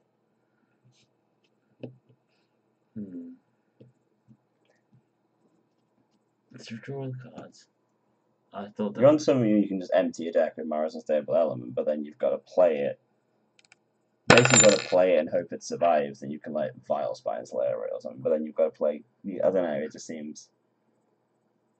Don't get me wrong, like I say, I think the card's fun. If I get it, I'm trying to use it. Your last card would be a spell that destroys the minions, say something like... Assassinate. Assassinate, but there's no cheap way of doing it. That's why they didn't make EMP Operator before, didn't they? That's the reason. But then EMP Operator shouldn't have ever existed. Well, yeah, but if you play EMP Operator and destroy Mechathune, it doesn't go off. Who's got an EMP Operator on the field? You need to fizz. You need to fizz. It literally has to be Cataclysm. It has to be a spell. Cataclysm. It's Warlock can do it. Can Warlock draw that quickly? Nah, you wouldn't need to draw that quickly. You got the legendary spell. Yeah. But you could discard Mechathune and your deck dies. Does Warlock have enough control to be able to pull this off though? Because bearing in mind they've lost a lot of control. They've still got Blood Reaver, Gul'dan, and Void Lords. Yeah, Blood Reaver, Gul'dan, and Void Lords, but like, there's no nice way of summoning them. Skolmanari is fine, but it's like that's turn 6, and if you're waiting till turn 6, then fucking Zulocks are just ripping you to shreds. You've got Hellfire, Defile. You can control Warlock and beat Zulok. Can, but not well. Well, no, no, honestly, I run a Zulok. Like honestly, my favorite matchup is against Control Warlock. I wreck him every single time. But we're talking about Mecha Cthulhu here, right? Mecha Cthulhu is not going to be a good card in the meta. I reckon it will be. I reckon there will be a way of doing it. There is. It's called Cataclysm. It's like, it's so easy. Mage makes it cheap. That's a good way of doing it. Mage would be literally, you'd have to Pyroblast it. Rogues have a really good way of getting through their deck very quickly and have a crap load of control cards. I think I'll just word out something you could do with this. You make it 1 cost with Prismatic Lens, and you can play it for 1, and then play Shrink Ray while Pyromancer. How are you drawing your entire deck there on Paladin? You're sitting there for a long time. So basically, there are 2 classes. Well, the only 1 class draw the entire deck in 1 turn is Rogue. And Warlock is probably a deck that's got enough longevity to do it. Like I say, we're sure, but if you're doing the spell to get the minion, you're only playing Cthulhu and Wild Pyromancer. What's stopping you getting Wild Pyromancer to and then what's stopping you from drawing it, and then what's your end game if you do draw it? To be honest, dude, I'd rather just play any other deck that concentrates on making minions and spells to attack my opponent's face than try and blow them up with Cthulhu. No, I'm just saying. You know what I mean? Like, oh, I'm trying to preempt this, man. This is cancer. It's going to happen. You know it to be true. It's Azari the Defiler is much better than this card. I will get Azari'd more than I will Mechafin. I know you very rarely get Azari'd now. But I've been Azari'd, and like I say, I completely take back everything I said about that card. It's a death rattle. To death rattle. It's a death rattle. It's a fucking death rattle. Which means you don't have to summon it legitimately. It can be special summoned. Yeah. What with Eureka? Eureka is summoning a random minion from your hand. That happens to be Cthulhu. You've drawn... Well, but then you've got to get rid of... it's a copy. You've got to get rid of the other Mechafin afterwards. Copy. It's a copy. It's a copy. But there's other things that summon minions from your hand. Come on. Like, let's go through this. There's going to be a way of doing it, man. I know it is. Make a recall. There's Druid is sick with Mechafin. Dude, the draw power they have now. The mana game they have now. I get the whole thing of just play Mechafin and naturalize it, but it's more the fact that... Bang, straight out your deck. That can get 10 cost. Yeah. Whatchamacallit? Bang, bang, bang, bang, bang, bang, bang. I think if we played this, I'd blow it with Malagos before you came anywhere near destroying me with Mechafin. Okay, that's a lot of control cards, right? I would blow you. Malagos would blow your head off. So look.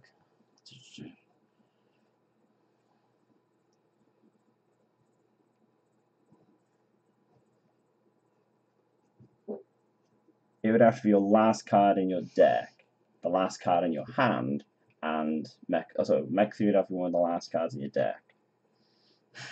It's going to happen that way. That's not going to be the legitimate way. They're going to get it through Cybernetic Trip. They're going to get it in the last hand and the last card. It goes, oh no. But no, they get it Cybernetic Trip to the hand. That gets them from the deck. Like, bear in mind, there's a lot of draw cards in the game, man. There's lots and lots of draw cards, man.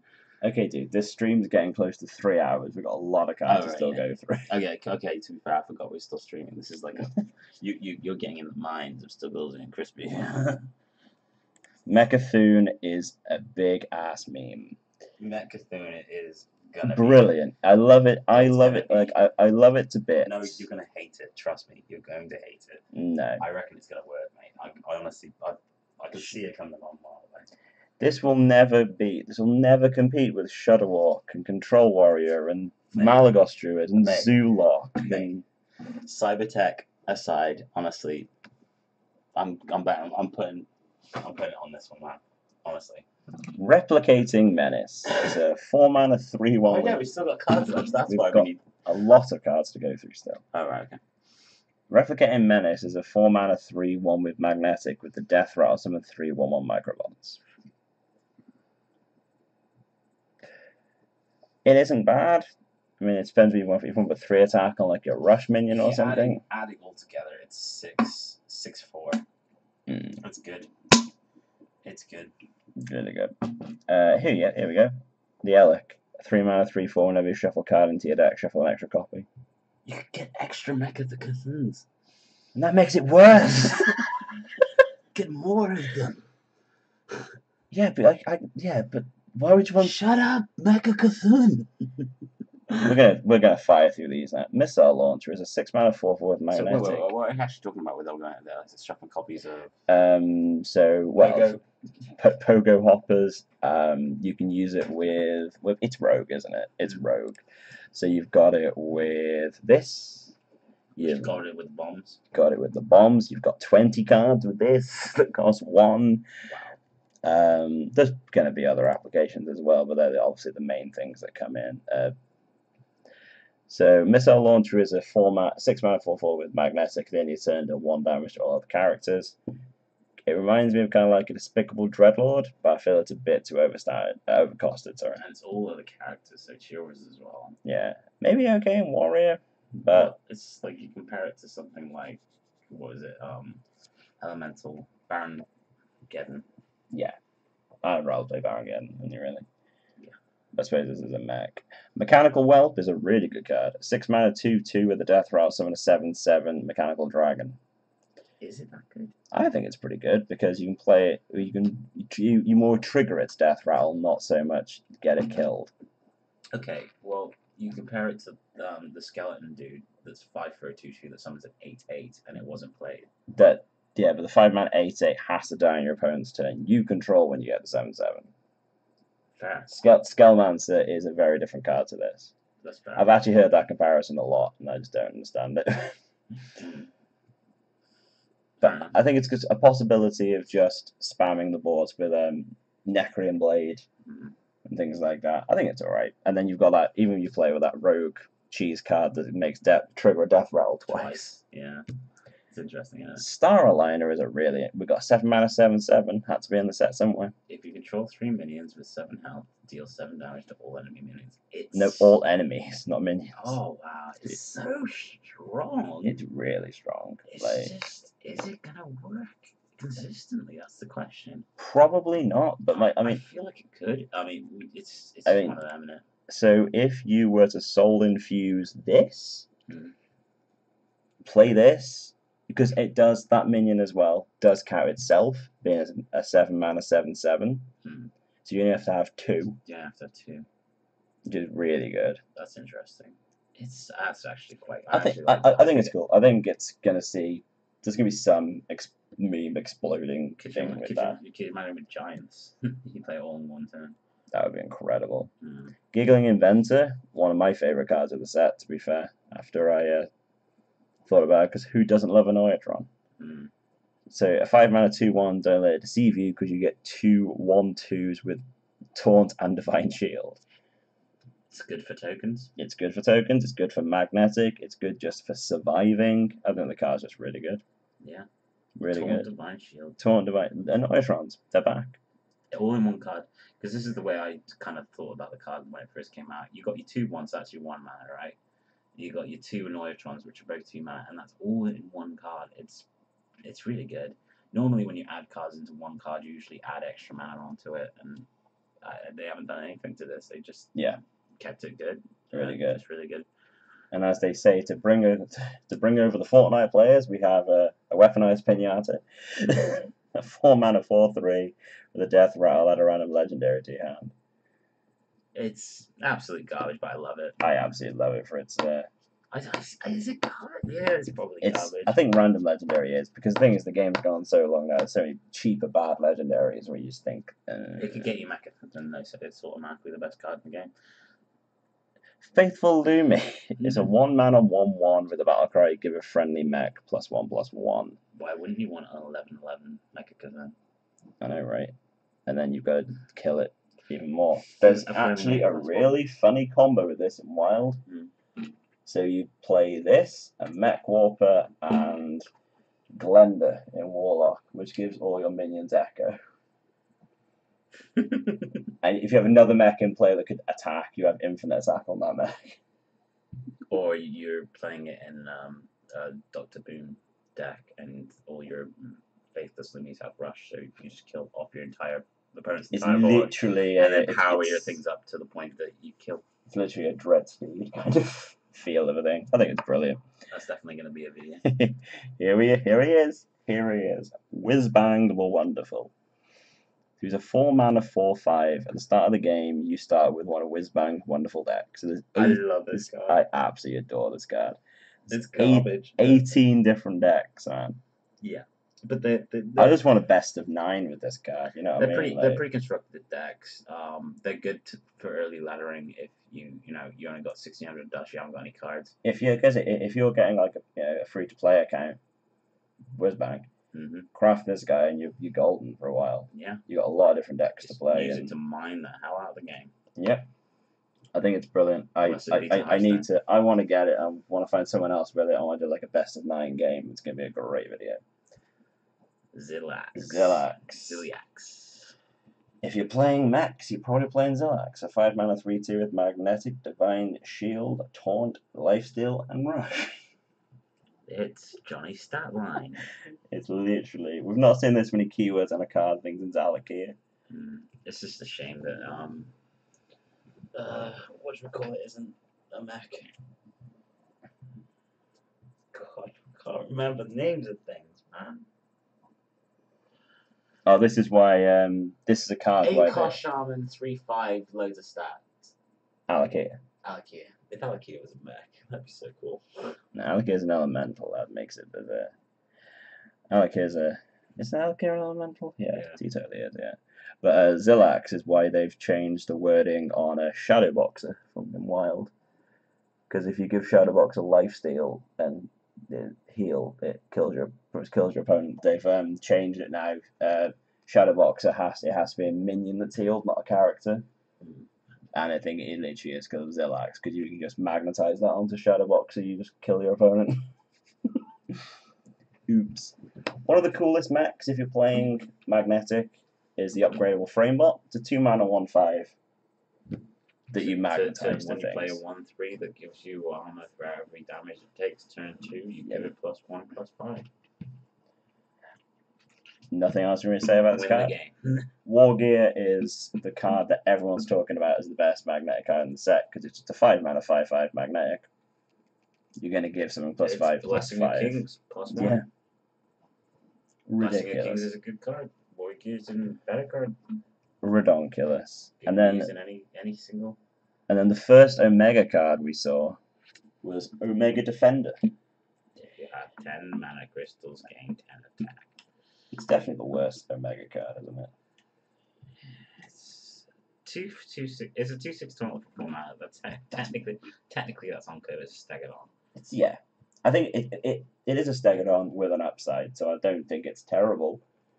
If it does hit you in the face, you're gonna know about it.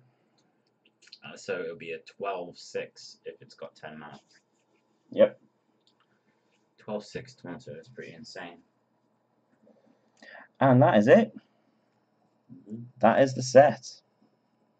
So, best thing to take away from this, folks, is 2 cards: Cybernetic Chip and Mechagothone. We will be watching. I will say before the stream ends, I will see. If I had to pick any of those 2 cards, I say Cybertech Chip will see play over Mechagothone. Wow, you are so naive.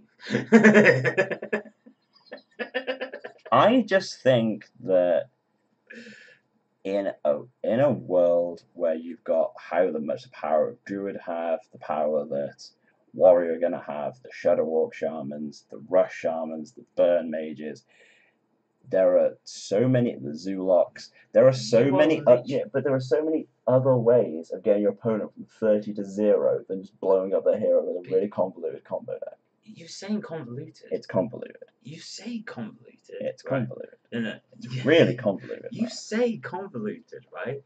Quest Mage is way more convoluted than that.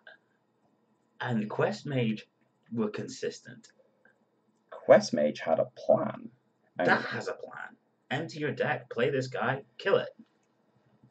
Yeah, and that Quest Mage is damn so easy to do, because Quest Mage had Stall, Quest Mage had Burn, Quest Mage didn't have to empty all their stuff. Quest Mage was very different. This is a neutral. This can be played in any single deck. Yeah, it's going to be played in Warlock, but I can guarantee you Warlock are going to want to kill me I reckon before there'll they be mage versions. I think ultimately it'll culminate in Druid and Rogue, probably. I think Druid and Rogue will probably. Actually, I do think there's no way people aren't going to play a Cataclysm version of this. I'm sorry, Cataclysm is the easiest way of doing it. You've got dead cards you can't play. You've got minions you can't get off the board. Nothing but draw minions. Cataclysm. Nothing but draw minions and loads of stuff that discard things. I just can't see it. I really can't see anything. Because the fact as well that if you are playing it in Warlock, you can't do everything in one turn. So you're asking for it just to be removed from the field, or I don't know, it's going to get mind controlled. That's going to be hilarious. It's going to get mind controlled. Face manipulator. Yeah, the fact if you're going to do it, you have to want to do it in one turn, really. So I do think it's going to be, Mage. or Druid. Druid. Druid would be Petal Florist, Nourish, wouldn't it? No, not Nourish, Naturalize. And that's the way to do it. You have no deck left, and then you just play that and Naturalize. So that's a possibility, but I think the set's really fun. All in all, there are some absolute gems of cards. Or you play Deathwing in. There is Deathwing. Why do we not think of Deathwing? It's totally going to be a mage deck. Mate, Major really Fuck, good at controlling. Deathwing. Why didn't we think of Deathwing? Deathwing? Deathwing becomes as a fucking one-cost fucking minion. But no, how do you clear Deathwing? You're right. Mechathune is convoluted, I believe. There's so many ways you could do it, but there's so many ways you can't do it because of you have to kill everything. There has to be a way. Cataclysm, Naturalize. Even, I don't know, fucking Pyroblast it. You know what I mean? Like, Voodoo Doll. Voodoo Doll it. Yeah, that works. Voodoo Doll's pretty good. Voodoo Doll's really good. So you make it, that works, because you could Aluneth, you can Aluneth your deck out. You could just sit behind a bunch of like ice barriers and stuff if you want to survive. Count as a card. Yes, that's a very good point. You can't Aluneth because you've got no way of blowing up Aluneth.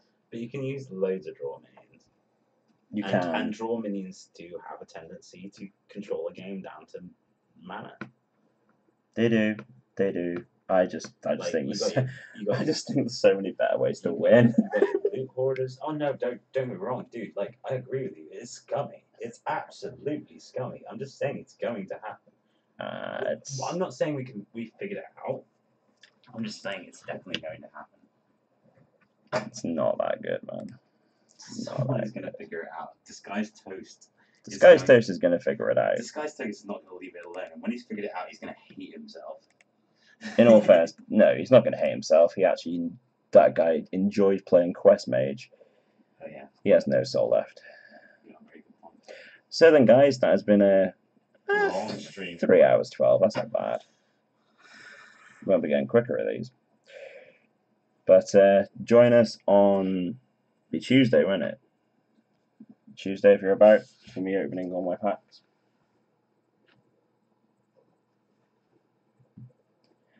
Dick. Right, thanks for watching, guys.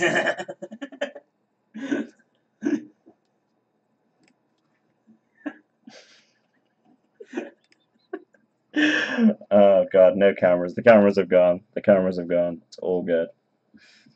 Right, guys. Take care. See you soon. Bye-bye.